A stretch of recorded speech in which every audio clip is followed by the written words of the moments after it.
Punjabi radio USA ਸੁਣਨ ਵਾਲੇ ਸਾਡੇ ਸਾਰੇ ਮਾਣਕ ਸਰੋਤਿਆਂ ਦਾ ਨਿੱਘਾ ਜੀ ਆਇਆਂ ਕਰਦੇ ਹਾਂ ਜੀ ਇਸ ਪ੍ਰੋਗਰਾਮ ਦੇ ਵਿੱਚ ਇੱਕ ਖਾਸ ਪ੍ਰੋਗਰਾਮ ਦੇ ਵਿੱਚ ਸਰੋਤੇ ਜਿੱਦਾਂ ਅਸੀਂ ਤੁਹਾਨੂੰ ਨਾਲ ਪ੍ਰੋਮਿਸ ਕੀਤਾ ਸੀ ਵਾਅਦਾ ਕੀਤਾ ਸੀ ਕਿ ਅਸੀਂ ਇਸ ਸ਼ੋਅ ਦੇ ਵਿੱਚ ਸਰਦਾਰ ਸੁਰਿੰਦਰ ਸਿੰਘ ਹੋਣਾ ਜਿਹੜੇ ਕਿ ਇੱਕ ਬੜੇ ਹੀ ਉੱਘੇ ਪੱਤਰਕਾਰ ਨੇ ਉਹਨਾਂ ਦੇ ਨਾਲ ਤੁਹਾਨੂੰ ਰੂਬਰੂ ਕਰਾਵਾਂਗੇ। ਉਹਨਾਂ ਦੇ ਨਾਲ ਅਸੀਂ ਗੱਲਬਾਤ ਕਰਾਂਗੇ। ਥੋੜ੍ਹੀ ਜਿਹੀ ਮੈਂ ਬਰੀਫ ਜੀ ਹਿਸਟਰੀ ਦੱਸ ਦੇਵਾਂ ਇਹਦੇ ਵਿੱਚ। ਵੈਸੇ ਤਾਂ ਪੰਜਾਬੀ ਰੇਡੀਓ USA ਦੇ ਸਰੋਤਿਆਂ ਸਾਰਿਆਂ ਨੂੰ ਪਤਾ ਅਸੀਂ ਕਾਫੀ ਸਮੇਂ ਤੋਂ ਇਸ ਇਸ਼ੂ ਦੀ ਕਵਰੇਜ ਕਰਦੇ ਆ ਰਹੇ ਹਾਂ। ਸਰਦਾਰ ਸੁਰਿੰਦਰ ਸਿੰਘ ਜੀ ਇੱਕ ਬੜੇ ਉੱਘੇ ਪੱਤਰਕਾਰ ਨੇ ਜਿਨ੍ਹਾਂ ਨੇ ਕਾਫੀ ਜ਼ਿਆਦਾ ਸਿੱਖ ਇਸ਼ੂਜ਼ ਨੂੰ ਕਵਰ ਕੀਤਾ ਅਤੇ ਇਕੱਲਾ ਕਵਰ ਹੀ ਨਹੀਂ ਕੀਤਾ, ਇਨ ਡੈਪਥ ਜੇ ਅਸੀਂ ਪੱਤਰਕਾਰੀ ਦੀ ਗੱਲ ਕਰੀਏ ਤਾਂ ਉਹਨਾਂ ਇਨਵੈਸਟੀਗੇਟਿਵ ਜਿਹੜੀ ਪੱਤਰਕਾਰੀ ਹੈਗੀ ਉਹ ਕੀਤੀ। ਕਈ ਇੱਦਾਂ ਦੇ ਪੰਜਾਬ ਜਾਂ ਸਿੱਖ ਰਿਲੇਟਡ ਇਸ਼ੂਜ਼ ਜਿਹੜੇ ਹੈਗੇ ਆ ਉਹਨਾਂ ਚੁੱਕੇ, ਕਈ ਇਹੋ ਜਿਹੇ ਬੰਦਿਆਂ ਦੇ ਨਾਲ ਜਿਹੜੀ ਉਹਨਾਂ ਗੱਲਬਾਤ ਕੀਤੀ ਉਹਨਾਂ ਨੂੰ ਲਾਈਟ ਦੇ ਵਿੱਚ ਲੈ ਕੇ ਆਂਦਾ ਜਿਹੜੇ ਕਿ ਸ਼ਾਇਦ ਜੇ ਇਹ ਨਾ ਕਰਦੇ ਤਾਂ ਸ਼ਾਇਦ ਅੱਜ ਵੀ ਉਹ ਅਤੀਤ ਦੇ ਵਿੱਚ ਗੁਆਚ ਗਏ ਹੁੰਦੇ। ਸੋ ਉਹਨਾਂ ਦਾ ਬਹੁਤ ਬਹੁਤ ਧੰਨਵਾਦ ਕਰਦੇ ਹਾਂ। ਅਤੇ ਇਹ ਦੱਸਦੇ ਜਾਈਏ ਕਿ ਅਕਤੂਬਰ 2015 ਨੂੰ ਉਹਨਾਂ ਨੂੰ ਟਾਡਾ ਦੇ ਕੇਸ ਦੇ ਵਿੱਚ ਜਿਹੜਾ ਕਿ ਜੇਲ੍ਹ ਦੇ ਵਿੱਚ ਕਰ ਦਿੱਤਾ ਗਿਆ ਅਤੇ ਹੁਣੇ ਜੀ ਯਾਨੀ ਕਿ 7 ਸਤੰਬਰ 2016 ਨੂੰ ਉਹ ਬਾਇਜ਼ਤ ਬਰੀ ਹੋ ਕੇ ਬਾਹਰ ਆਏ ਨੇ। ਅਤੇ ਬੀਇੰਗ ਕਹਿ ਲਓ ਕਿ ਇੱਕ ਸਾਥੀ ਪੱਤਰਕਾਰ ਹੋਣ ਦੇ ਨਾਤੇ ਉਹਨਾਂ ਦੇ ਇਸ ਘੜੀ ਦੇ ਵਿੱਚ ਅਸੀਂ ਕੋਸ਼ਿਸ਼ ਕੀਤੀ ਹੈ ਕਿ ਉਹਨਾਂ ਦੀ ਜਿਹੜੀ ਸਾਰੀ ਇਨਫੋਰਮੇਸ਼ਨ ਹੈਗੀ ਉਹਨੂੰ ਸ਼ੇਅਰ ਕੀਤਾ ਜਾਏ ਤੁਹਾਡੇ ਸਾਰਿਆਂ ਦੇ ਨਾਲ। ਅਤੇ ਪੰਜਾਬੀ ਰੇਡੀਓ USA ਦੇ ਜਿਹੜੇ ਸਾਰੇ ਸਰੋਤੇ ਉਹਨਾਂ ਦੇ ਵੀ ਬਹੁਤ ਸਾਰੇ ਜਿਹੜੇ ਕੁਐਸਚਨਸ ਹੁੰਦੇ ਰਹੇ ਆ ਅਤੇ ਉਹਨਾਂ ਇਹ ਸਾਰੀ ਚੀਜ਼ਾਂ ਨੂੰ ਮੁੱਖ ਰੱਖਦੇ ਹੋਏ ਇੱਕ ਜਿਹੜਾ ਟਾਕ ਸ਼ੋਅ ਹੈਗਾ ਸੀ ਥੋੜ੍ਹੇ ਦਿਨ ਪਹਿਲਾਂ ਪੰਜਾਬੀ ਰੇਡੀਓ ਦੇ ਮਾਧਿਅਮ ਦੇ ਰਾਹੀਂ ਕੀਤਾ ਅਤੇ ਅਸੀਂ ਹੁਣ ਦੁਬਾਰਾ ਸਰਦਾਰ ਸੁਰਿੰਦਰ ਸਿੰਘ ਹੋਣਾ ਨੂੰ ਤੁਹਾਡੇ ਸਾਹਮਣੇ ਲੈ ਕੇ ਆਏ ਹਾਂ, ਤੁਹਾਡੇ ਨਾਲ ਰੂਬਰੂ ਕਰਵਾਉਣ ਜਾ ਰਹੇ ਹਾਂ। ਅਤੇ ਨਾਲ ਦੀ ਨਾਲ ਇਹ ਦੱਸਦੀ ਹੈ ਕਿ ਅੱਜ ਦੇ ਸ਼ੋਅ ਦੇ ਵਿੱਚ ਜਿਹੜੀਆਂ ਕਾਲਸ ਹੈਗੀਆਂ ਉਹ ਵੀ ਓਪਨ ਹੋਣਗੀਆਂ। ਸੋ ਤੁਹਾਨੂੰ ਵੀ ਜੇ ਸਰਦਾਰ ਸੁਰਿੰਦਰ ਸਿੰਘ ਹੋਣਾ ਦੇ ਲਈ ਤੁਹਾਡੇ ਮਨ ਦੇ ਵਿੱਚ ਕੋਈ ਸਵਾਲ ਹੈਗਾ ਉਹ ਵੀ ਤੁਸੀਂ ਉਹਨਾਂ ਨੂੰ ਪੁੱਛ ਸਕਦੇ ਹੋ। ਅਤੇ ਸਭ ਤੋਂ ਪਹਿਲਾਂ ਅਸੀਂ ਨਿੱਘਾ ਜੀ ਆਏ ਆਖਦੇ ਹਾਂ ਜੀ ਸੁਰਿੰਦਰ ਸਿੰਘ ਜੀ, ਸਤਿ ਸ਼੍ਰੀ ਅਕਾਲ ਜੀ। ਸਤਿ ਸ਼੍ਰੀ ਅਕਾਲ ਜੀ, ਸਤਿ ਸ਼੍ਰੀ ਅਕਾਲ ਸਾਰਿਆਂ ਦਾ। ਤੁਹਾਡਾ ਵੀ ਮੈਂ ਧੰਨਵਾਦ ਕਰਦਾ, ਤੁਸੀਂ ਮੌਕਾ ਦੇ ਰਹੇ ਹੋ ਮੈਨੂੰ ਆਪਣੇ ਸਰੋਤਿਆਂ ਦੇ ਨਾਲ, ਆਪਣੇ ਦੋਸਤਾਂ ਮਿੱਤਰਾਂ ਦੇ ਨਾਲ, ਬਜ਼ੁਰਗਾਂ ਦੇ ਨਾਲ ਰੂਬਰੂ ਹੋਣ ਦਾ ਆਵਾਜ਼ ਦੇ ਜ਼ਰੀਏ। ਅਤੇ ਇਹ ਬਹੁਤ ਵੱਡਾ ਜਿਹੜਾ ਤੁਸੀਂ ਕਾਰਜ ਨਿਭਾ ਰਹੇ ਹੋ ਪੰਜਾਬੀ ਦੇ ਲਈ, ਪੰਜਾਬੀਅਤ ਦੇ ਲਈ, ਆਪਣੇ ਲੋਕਾਂ ਦੇ ਲਈ, ਕਿਉਂਕਿ ਦੂਰ ਪ੍ਰਦੇਸ਼ਾਂ ਵਿੱਚ ਬੈਠ ਕੇ ਇਹ ਅਲਖ ਜਗਾਈ ਰੱਖਣੀ ਆਪਣੇ ਆਪ ਦੇ ਵਿੱਚ ਇੱਕ ਵੱਡੀ ਗੱਲ ਹੁੰਦੀ ਹੈ। ਅਤੇ ਸਭ ਤੋਂ ਵੱਡੀ ਗੱਲ ਹੁੰਦੀ ਹੈ ਕਿ ਤੁਸੀਂ ਜੋ ਕਾਰਜ ਨਿਭਾ ਰਹੇ ਹੋ ਤੁਸੀਂ ਵੀ ਮਤਲਬ ਇੱਕ ਜੀਵਾ ਲੈ ਕੇ ਚੱਲੇ ਹੋਏ ਹੋ ਹਨੇਰੀਆਂ 'ਚ, ਅਤੇ ਉਹ ਕਾਫੀ ਮੁਸ਼ਕਿਲਾਂ ਆਉਂਦੀਆਂ ਨੇ। ਕੁਛ ਤੁਹਾਨੂੰ ਪਤਾ ਕਿ ਜਿਹੜੇ ਲੋਕ ਸਹਿ ਨਹੀਂ ਸਕਦੇ ਸੱਚ ਨੂੰ ਜੀ, ਉਹਨਾਂ ਦੀਆਂ ਕੋਸ਼ਿਸ਼ਾਂ ਹੁੰਦੀਆਂ ਨੇ ਕਿ ਇਸ ਦੀਵੇ ਨੂੰ ਫੂਕ ਮਾਰ ਕੇ ਭਜਾਇਆ ਜਾਵੇ ਜੀ। ਬਹੁਤ ਤੁਹਾਡਾ ਧੰਨਵਾਦ ਜੀ, ਸਾਰੇ ਸਰੋਤਿਆਂ ਦਾ ਵੀ ਧੰਨਵਾਦ। ਅਤੇ ਬੰਦਾ ਹਾਜ਼ਰ ਹੈ ਜੀ, ਇੱਕ ਵਾਰੀ ਸ਼ੇਅਰ ਆਵਾਜ਼ ਦੇ ਜ਼ਰੀਏ। ਜੀ ਜੀ ਬਿਲਕੁਲ। ਅਤੇ ਜਿੱਦਾਂ ਸਰੋਤਿਓ ਪਹਿਲਾਂ ਦੱਸਿਆ ਕਿ ਇਨਵੈਸਟੀਗੇਟਿਵ ਜਰਨਲਿਜ਼ਮ ਜਿਹੜੀ ਕਿ ਆਮ ਤੌਰ ਦੇ ਵਿੱਚ ਅੱਜ ਦੇ ਸਮੇਂ ਕੰਟੈਂਪਰੇਰੀ ਯੁੱਗ ਦੇ ਵਿੱਚ ਜਿਹੜੀ ਆਪਾਂ ਨੂੰ ਬਹੁਤ ਘੱਟ ਖਾਸ ਤੌਰ 'ਤੇ ਪੰਜਾਬੀ ਦੇ ਵਿੱਚ ਮਿਲਦੀ ਹੈ, ਚੀਜ਼ਾਂ ਦੀ ਤਹਿ ਦੇ ਵਿੱਚ ਜਾਣਾ, ਉਹਨਾਂ ਨੂੰ ਇਨਵੈਸਟੀਗੇਸ਼ਨ ਕਰਨੀ ਕਿ ਕਿੱਦਾਂ ਹੋਇਆ, ਕਿਉਂ ਹੋਇਆ, ਇਹਦਾ ਡਿਫਰੈਂਟ ਆਸਪੈਕਟ ਕੀ ਆ। ਸ਼ਾਇਦ ਉਹ ਜਿਹੜੀ ਮਿਸਾਲ ਹੈਗੀ ਆ ਅੱਜ ਆਪਾਂ ਨੂੰ ਪੰਜਾਬੀ ਪੱਤਰਕਾਰੀ ਦੇ ਵਿੱਚ ਘੱਟ ਲੱਭਦੀ ਆ। ਉਹਦੀ ਇੱਕ ਮਿਸਾਲ ਸਰਦਾਰ ਸੁਰਿੰਦਰ ਸਿੰਘ ਜੀ ਨੇ ਅਤੇ ਅਸੀਂ ਸਾਰੇ ਤੁਹਾਡੇ ਨਾਲ ਹਾਂ। ਅਤੇ ਸੋ ਜੋ ਪਹਿਲਾ ਸਵਾਲ ਸੁਰਿੰਦਰ ਸਿੰਘ ਜੀ ਉਹ ਇਹ ਆ ਕਿ ਕਾਫੀ ਸਰੋਤਿਆਂ ਨੂੰ ਇਹ ਸਵਾਲ ਹੈਗਾ ਕਿ ਜਿਹੜਾ ਇਹ ਤੁਹਾਡਾ ਕੇਸ ਸੀ ਜਿਹਦੇ ਕਰਕੇ ਤੁਹਾਨੂੰ ਟਾਡਾ ਦੇ ਅਧੀਨ ਨਜ਼ਰਬੰਦ ਕੀਤਾ ਗਿਆ ਸੀ, ਇਹ ਕੇਸ ਕਾਫੀ ਪੁਰਾਣਾ ਲੇਟ 1980s ਦਾ, 1988-90 ਦੇ ਆਸ-ਪਾਸ ਦਾ। ਅਤੇ ਕੀ ਕਾਰਨ ਇਹਦੀ ਥੋੜ੍ਹੀ ਜਿਹੀ ਹਿਸਟਰੀ ਤੁਸੀਂ ਜੇ ਸਾਡੇ ਸਰੋਤਿਆਂ ਦੇ ਨਾਲ ਸ਼ੇਅਰ ਕਰੋ ਤਾਂ ਇੰਨਾ ਟਾਈਮ ਕਿੱਦਾਂ ਵਿੱਚ ਗੈਪ ਕਿੱਦਾਂ ਰਿਹਾ, ਇਹ ਕੀ ਸਟੋਰੀ ਸੀ ਸਾਰੀ? ਅਸਲ ਵਿੱਚ 1988 'ਚ ਮੇਰੀ ਉਮਰ ਬਹੁਤ ਘੱਟ ਸੀ ਜਦੋਂ ਮੈਂ ਕਾਲਜ ਪੜ੍ਹਦਾ ਹੁੰਦਾ ਸੀ। ਅਤੇ ਉਸ ਵੇਲੇ ਤੁਹਾਨੂੰ ਪਤਾ ਕਿ ਸਾਰਿਆਂ ਨੂੰ ਜਿਹੜੇ ਇਤਿਹਾਸ ਪੜ੍ਹਦੇ ਨੇ ਨਵੀਂ ਪੀੜ੍ਹੀ ਆ ਉਹਨਾਂ ਨੂੰ ਤਾਂ ਨਹੀਂ ਪਤਾ ਹੈ, ਅਤੇ ਉਹ ਜਦੋਂ ਪੜ੍ਹਨਗੇ ਤਾਂ ਉਹਨਾਂ ਨੂੰ ਪਤਾ ਲੱਗੂਗਾ। 1988 ਦੇ ਵਿੱਚ ਪੰਜਾਬ ਦਾ ਜਿਹੜਾ ਮਾਹੌਲ ਸੀ ਕਾਫੀ ਤਸ਼ੱਦਦ ਵਾਲਾ ਸੀ, ਤਣਾਅ ਵਾਲਾ ਸੀ। ਅਤੇ ਮਨੁੱਖੀ ਅਧਿਕਾਰ ਕਮਿਸ਼ਨਾਂ ਦੇ, ਮਨੁੱਖੀ ਅਧਿਕਾਰ ਜਥੇਬੰਦੀਆਂ ਦੇ ਅੰਕੜੇ ਨੇ, ਸੁਪਰੀਮ ਕੋਰਟ ਵੀ ਇਸ ਗੱਲ ਨੂੰ ਮੰਨਦੀ ਹੈ ਜੀ, ਅਤੇ ਕਿ ਉਸ ਵੇਲੇ 2.5 ਲੱਖ ਤੋਂ ਵੱਧ ਮੁਕੱਦਮੇ ਦਰਜ ਕੀਤੇ ਗਏ ਸਨ ਜੀ ਜੇਲ੍ਹਾਂ ਵਿੱਚ ਰੱਖਣ ਲਈ, ਸਿਰਫ ਉਹਨਾਂ ਦੇ ਸਰੂਪ ਕਰਕੇ ਅਤੇ ਉਹਨਾਂ ਦੀ ਪੱਗ ਕਰਕੇ, ਤਾਂ ਕਿ ਉਹ ਜਿਹੜੀ ਲਹਿਰ ਜੁਝਾਰੂ ਲਹਿਰ ਹੈ ਉਹਦੇ ਵਿੱਚ ਨਾ ਜੁੜਨ, ਉਸਨੂੰ ਆਪਣਾ ਸਮਰਥਨ ਨਾ ਦੇਣ। ਸਿਰਫ ਉਹਨਾਂ ਨੂੰ ਘਰਾਂ ਤੋਂ ਚੁੱਕ ਕੇ, ਕਾਲਜਾਂ ਤੋਂ ਚੱਕ ਕੇ ਜੇਲ੍ਹਾਂ ਦੇ ਵਿੱਚ ਰੱਖ ਦਿੱਤਾ ਗਿਆ। ਜੀ ਉਸ ਜਿਹੜੇ 2.5 ਲੱਖ ਤੋਂ ਵੱਧ ਪੀੜਤ ਸਿੱਖ ਨੌਜਵਾਨ ਸੀ ਉਹਨਾਂ ਦੇ ਵਿੱਚ ਇੱਕ ਮੈਂ ਵੀ ਸੀ। ਜੀ ਤੇ ਮੇਰੇ ਤੇ ਵੀ ਮੁਕੱਦਮਾ ਦਰਜ ਕੀਤਾ ਗਿਆ ਤੇ ਬਹੁਤ ਸਾਰੇ ਮੁਕੱਦਮੇ ਦਰਜ ਕੀਤੇ ਗਏ। ਮੇਰੇ ਸਾਥੀਆਂ ਤੇ ਮੇਰੇ ਨਾਲ ਪੜ੍ਹਨ ਵਾਲੇ ਵਿਦਿਆਰਥੀਆਂ ਤੇ ਮੁਕੱਦਮੇ ਦਰਜ ਕੀਤੇ ਗਏ। ਪਰ ਉਹਨਾਂ ਚੋਂ ਬਹੁਤ ਸਾਰੇ ਜਿਹੜੇ ਨੌਜਵਾਨ ਸੀ ਉਹਨਾਂ ਨੂੰ ਪੁਲਿਸ ਨੇ ਝੂਠੇ ਪੁਲਿਸ ਮੁਕਾਬਲਿਆਂ 'ਚ ਮਾਰ ਦਿੱਤਾ ਜਾਂ ਉਹ ਤਸ਼ੱਦਦ ਦੇ ਕਾਰਨ ਆਪਣੀਆਂ ਜ਼ਮੀਨਾਂ ਵੇਚ ਕੇ ਪੁਲਿਸ ਵਾਲਿਆਂ ਨੂੰ ਰਿਸ਼ਵਤਾਂ ਦੇ ਕੇ ਉਹਨਾਂ ਨੇ ਆਪਣੀ ਜਾਨ ਕਿਸੇ ਤਰ੍ਹਾਂ ਬਚਾਈ। ਤੇ ਉਹ ਦੌਰ ਹੀ ਅਜਿਹਾ ਸੀਗਾ ਕਿ ਮਤਲਬ ਪੁਲਿਸ ਵਾਲੇ ਕਿਸ ਤਰੀਕੇ ਨਾਲ ਕੇਸ ਦਰਜ ਕਰਦੇ ਸਨ। ਤਾਂ ਮੇਰੇ ਨਾਲ ਜਿਹੜੇ ਕੇਸਵਾਰ ਸੀ, ਕੇਸ ਪਾਏ ਗਏ ਸੀ ਜਿਹਨਾਂ ਤੇ, ਉਹਨਾਂ ਚੋਂ ਇਹ ਕੇਸ ਸੀ ਜਿਹੜਾ ਹਰਿਆਣੇ ਦਾ, ਜੀ ਉਹ ਬਰੀ ਹੋ ਗਿਆ ਸੀ 1994 ਦੇ ਵਿੱਚ। ਜੀ 6 ਸਾਲ ਕੇਸ ਚੱਲਿਆ ਅਦਾਲਤ ਦੇ ਵਿੱਚ, ਉਸ ਵੇਲੇ ਬਰੀ ਹੋ ਗਿਆ। ਤੇ ਪਤਾ ਨਹੀਂ ਕਿਸ ਤਰੀਕੇ ਨਾਲ ਕੋਈ ਟੈਕਨੀਕਲ ਗਲਤੀ ਹੋਈ ਅਦਾਲਤ ਕੋਲੋਂ ਹੋਈ ਜਾਂ ਕਿਸ ਤਰੀਕੇ ਨਾਲ ਹੋਈ, ਤੇ ਮੇਰੇ ਤੇ ਇਹ ਕੇਸ ਉਦਾਂ ਹੀ ਮਤਲਬ ਖੜਾ ਰਿਹਾ ਸੀ। ਇਹ ਮੈਨੂੰ ਪਤਾ ਨਹੀਂ ਲੱਗਾ ਕਿਉਂ ਤੇ ਕਿਵੇਂ, ਕਿਉਂਕਿ ਅਸੀਂ ਡੂੰਘਾਈ ਵਿੱਚ ਨਹੀਂ ਗਏ। ਵਾਤਾਵਰਨ ਇਸ ਤਰ੍ਹਾਂ ਦਾ ਸੀ, ਮਾਹੌਲ ਇਸ ਤਰ੍ਹਾਂ ਦਾ ਸੀ ਕਿ ਜਿਹੜਾ ਵੀ ਉਸ ਥਾਣੇ ਵਿੱਚ ਜਾਂ ਪੁਲਿਸ ਕਿਸੇ ਅਫਸਰ ਦੇ ਕੋਲ ਜਾਂ ਅਦਾਲਤ ਦੇ ਵਿੱਚ ਜਾਂਦਾ ਸੀ ਤਾਂ ਉਸਨੂੰ ਦੁਬਾਰਾ ਫੜ ਕੇ ਜੇਲ੍ਹ ਦੇ ਵਿੱਚ ਡੱਕ ਦਿੱਤਾ ਜਾਂਦਾ ਸੀ। ਜੀ ਸੋ ਮੇਰੇ ਤੱਕ ਕਮਿਊਨੀਕੇਟ ਵੀ ਨਹੀਂ ਕੀਤਾ ਅਦਾਲਤ ਨੇ, ਕੋਈ ਸੰਮਨ ਨਹੀਂ ਭੇਜਿਆ ਨਾ ਕੋਈ। ਫਿਰ ਉਸ ਤੋਂ ਬਾਅਦ ਪੁਲਿਸ ਵਾਲੇ ਆਏ। ਸੋ ਮੈਨੂੰ ਲੱਗਾ ਕਿ ਜੇ ਮੇਰੇ ਸਾਥੀਆਂ ਦਾ ਕੇਸ ਬਰੀ ਹੋ ਗਿਆ ਤਾਂ ਮੇਰਾ ਵੀ ਬਰੀ ਹੋ ਗਿਆ ਹੋਊਗਾ। ਜੀ ਤੇ ਮੈਂ ਫਿਰ ਆਪਣੇ ਕੰਮ ਤੇ ਲੱਗਿਆ। ਮੈਂ ਜਰਨਲਿਜ਼ਮ ਸ਼ੁਰੂ ਕਰ ਦਿੱਤਾ। ਮੈਂ ਪਹਿਲਾਂ ਪੜ੍ਹਦਾ ਰਿਹਾ। ਮੈਂ MA ਕੀਤੀ ਪੰਜਾਬੀ ਦੀ, MPhil ਕੀਤੀ। ਮੈਂ ਜਰਨਲਿਜ਼ਮ ਕੀਤਾ ਤੇ ਮੈਂ ਤੁਹਾਨੂੰ ਦੱਸਾਂ ਕਿ LLB ਦੀ ਡਿਗਰੀ ਵੀ ਕੀਤੀ, ਅਕੈਡਮਿਕ 2 ਸਾਲ ਦੀ ਡਿਗਰੀ ਹੁੰਦੀ ਹੈ ਉਹ। ਜੀ ਤੇ ਉਸ ਤੋਂ ਬਾਅਦ ਮੈਂ ਜਰਨਲਿਜ਼ਮ ਸ਼ੁਰੂ ਕੀਤਾ। ਮੈਂ ਵੱਖ-ਵੱਖ TV ਚੈਨਲਾਂ 'ਚ ਕੰਮ ਕੀਤਾ। ਵੱਖ-ਵੱਖ ਮੈਂ ਜਿਹੜੀਆਂ ਹਸਤੀਆਂ ਸਨ ਪੋਲੀਟੀਕਲ ਇੰਡੀਆ ਦੀਆਂ, ਉਹਨਾਂ ਨੂੰ ਮੈਂ ਇੰਟਰਵਿਊ ਕੀਤਾ। ਮੈਂ ਸਿੱਖ ਪੱਤਰਕਾਰੀ ਦੇ ਵਿੱਚ ਜਿਹੜੇ ਵਿਕਟਮ ਸਿੱਖ ਸੀਗੇ ਇਸ ਸਮੇਂ ਦੇ ਦੌਰਾਨ ਮੈਂ ਉਹਨਾਂ ਨੂੰ ਇੰਟਰਵਿਊ ਕੀਤਾ। ਜੀ ਮੈਂ ਹਰ ਪੱਖ ਲੈਣ ਦੀ ਕੋਸ਼ਿਸ਼ ਕੀਤੀ। ਪਰ ਇਸੇ ਦੌਰਾਨ ਜਦੋਂ ਲੱਗਾ ਕਿ ਪੰਜਾਬ ਦੇ ਵਿੱਚ ਪੰਜਾਬ ਸਰਕਾਰ ਥੋੜ੍ਹੀ ਖਫਾ ਹੈ ਮੇਰੇ ਕਾਰਜਾਂ ਤੋਂ, ਮੇਰੀ ਜਿਹੜੀ ਪੱਤਰਕਾਰੀ ਹੈ ਉਸ ਤੋਂ, ਸੋ ਉਹਨਾਂ ਨੇ ਮੇਰੇ ਤੇ ਜਿਹੜਾ ਹੈ ਦਬਾਅ ਪਾਉਣਾ ਸ਼ੁਰੂ ਕੀਤਾ।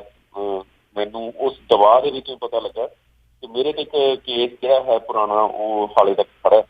ਜੀ ਸੋ ਜਦੋਂ ਮੈਨੂੰ ਪਤਾ ਲੱਗਾ ਇਸ ਬਾਰੇ ਕਿ ਸਰਕਾਰ ਬਲੈਕਮੇਲ ਕਰ ਸਕਦੀ ਕੱਲ੍ਹ ਨੂੰ ਜਾਂ ਮੈਨੂੰ ਕਈ ਕਾਨੂੰਨੀ ਅੜਚਣਾਂ ਆ ਸਕਦੀਆਂ ਨੇ, ਤਾਂ ਮੈਂ ਫਿਰ ਅਦਾਲਤ ਦੇ ਵਿੱਚ ਸਰੈਂਡਰ ਕਰਤਾ। ਤੇ ਇਹ ਸਰੈਂਡਰ ਕਰਨ ਦੇ ਬਾਅਦ ਮੈਨੂੰ ਇਹ ਕੇਸ ਕੋਈ 10 ਮਹੀਨੇ 20 ਦਿਨ ਕੇਸ ਚੱਲਿਆ। ਜੀ ਉਸ ਤੋਂ ਬਾਅਦ ਅਦਾਲਤ 'ਚ ਮੇਰੀ ਜਿਹੜੀ ਇਨੋਸੈਂਸੀ ਸੀ ਉਹ ਸਿੱਧ ਹੋ ਗਈ, ਪ੍ਰੂਵ ਹੋ ਗਈ ਤੇ ਮੈਂ ਬੇਕਸੂਰ ਸੀ, ਮੈਂ ਬੇਕਸੂਰ ਹਾਂ। ਤੇ ਉਹ ਪ੍ਰੂਵ ਹੋ ਗਿਆ ਉੱਥੇ ਅਦਾਲਤ ਦੇ ਵਿੱਚ। ਅਦਾਲਤ ਨੇ ਮੈਨੂੰ ਅਕਿਊਟ ਕਰਤਾ, ਮੈਨੂੰ ਰਿਲੀਜ਼ ਕਰਨ ਦਾ ਆਰਡਰ ਕਰਤਾ ਤੇ ਮੈਂ ਅੱਜ ਫਿਰ ਆਵਾਜ਼ ਦੇ ਜ਼ਰੀਏ ਤੁਹਾਡੇ ਸਾਰਿਆਂ ਦੇ ਸਾਹਮਣੇ ਆਈ। ਜੀ ਜੀ ਜੀ ਥੈਂਕ ਯੂ ਜੀ, ਧੰਨਵਾਦ ਇਨਫੋਰਮੇਸ਼ਨ ਦੇਣ ਦੇ ਲਈ।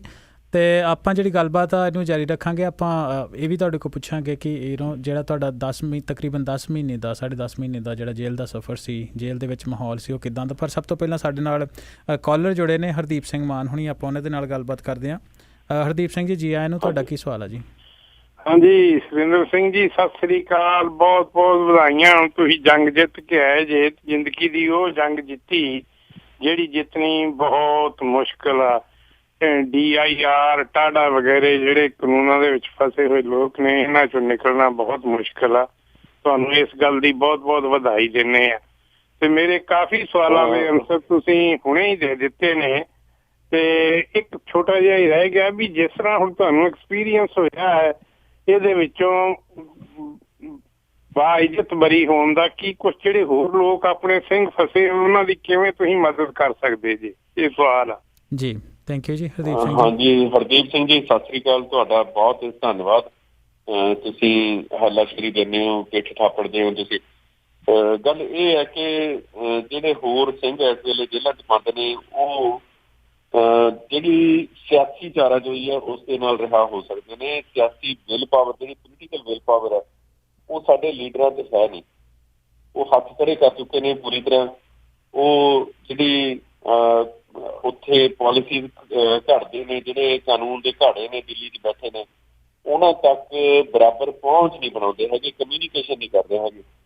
ਤੇ ਉਹਦਾ ਕਾਰਨ ਕੀ ਹੈ? ਉਹਦਾ ਕਾਰਨ ਇਹੋ ਹੀ ਹੈ ਕਿ ਜਿਹੜਾ ਉਹਨਾਂ ਦੇ ਉੱਤੇ ਪੰਜਾਬ ਦੇ ਵਿੱਚ ਰਾਜ ਕਰਨ ਦੇ ਲਈ ਕੋਈ ਕਿੰਤੂ ਪਰੰਤੂ ਨਾ ਕਰੇ, ਜੋ ਇਸੇ ਤਰ੍ਹਾਂ ਰਾਜ ਭਾਗ ਮਾਣਦੇ ਰਹਿਣ ਤੇ ਉਹ ਆਪਣੇ ਬੱਚਿਆਂ ਬਾਰੇ ਗੱਲ ਨਾ ਕਰਨ ਉੱਥੇ ਜਾ ਕੇ। ਜੀ ਜੀ ਸੋ ਇਹ ਬਿਲਕੁਲ ਸਪਸ਼ਟ ਸੰਕੇਤ ਹੈ ਕਿ ਜਦੋਂ ਤੱਕ ਅਸੀਂ ਪੋਲੀਟੀਕਲੀ ਇੱਕ ਫਰੰਟ ਬਣਾ ਕੇ ਇਸ ਲੜਾਈ ਨੂੰ ਦਿੱਲੀ ਦਰਬਾਰ ਦੇ ਵਿੱਚ ਨਹੀਂ ਲੈ ਕੇ ਜਾਂਦੇ, ਉਦੋਂ ਤੱਕ ਇਹ ਬੱਚੇ ਬਾਹਰ ਨਹੀਂ ਆ ਸਕਦੇ। ਕਾਨੂੰਨ ਦੀਆਂ ਜਿਹੜੀਆਂ ਉਲਝਣਾਂ ਨੇ ਉਹ ਦੇਖੋ, ਕਾਲੇ ਕਾਨੂੰਨ ਨੇ, ਅਸੀਂ ਗੁਲਾਮੀ ਵਾਲਾ ਇੱਥੇ ਜੀਵਨ ਬਤੀਤ ਕਰ ਰਹੇ ਹਾਂ, ਤੇ ਜਦੋਂ ਤੱਕ ਅਸੀਂ ਉਹਨਾਂ ਕਾਨੂੰਨਾਂ ਨੂੰ ਚੈਲੰਜ ਨਹੀਂ ਕਰਦੇ, ਕਿਉਂਕਿ ਉਹ ਵੱਖਰਾ ਵੱਖਰਾ ਵਰਤਾਅ ਕਰ ਰਿਹਾ ਕਾਨੂੰਨ, ਹਿੰਦੂ ਵਾਸਤੇ ਹੋਰ ਵਰਤਾਅ ਕਰਦਾ, ਸਿੱਖ ਵਾਸਤੇ ਹੋਰ ਵਰਤਾਅ ਕਰਦਾ। ਜਦੋਂ ਤੱਕ ਅਸੀਂ ਇਹ ਵਖਰੇਵੇਂ ਦਾ ਅਸੀਂ ਸੱਚ ਲੋਕਾਂ ਦੇ ਸਾਹਮਣੇ, ਉਸ ਅਦਾਲਤਾਂ ਦੇ ਸਾਹਮਣੇ ਨਹੀਂ ਰੱਖਦੇ, ਉਦੋਂ ਤੱਕ ਸਾਡਾ ਛੁਟਕਾਰਾ ਨਹੀਂ ਹੋ ਸਕਦਾ। ਜੀ ਜੀ ਜੀ ਥੈਂਕ ਯੂ ਜੀ। ਅਤੇ ਅਗਲੇ ਸਾਡੇ ਨਾਲ ਕਾਲਰ ਨੇ ਸੁਰਿੰਦਰ ਸਿੰਘ ਗਿੱਲ, ਉਹਨਾਂ ਦੇ ਨਾਲ ਅਸੀਂ ਗੱਲਬਾਤ ਕਰਦੇ ਹਾਂ। ਅਤੇ ਸਰੋਤੇ, ਜੇ ਤੁਹਾਡੇ ਲਈ ਤੁਹਾਡੇ ਕੋਲ ਕੋਈ ਸਰਦਾਰ ਸੁਰਿੰਦਰ ਸਿੰਘ ਦੇ ਲਈ ਸਵਾਲ ਹੈ ਤਾਂ ਤੁਸੀਂ ਕਾਲ ਕਰ ਸਕਦੇ ਹੋ 408 272 5200 4082725200 ਦੇ ਉੱਤੇ। ਸੁਰਿੰਦਰ ਸਿੰਘ ਜੀ, ਤੁਸੀਂ ਔਨ ਏਅਰ ਹੋ, ਤੁਹਾਡਾ ਕੀ ਸਵਾਲ ਹੈ ਜੀ?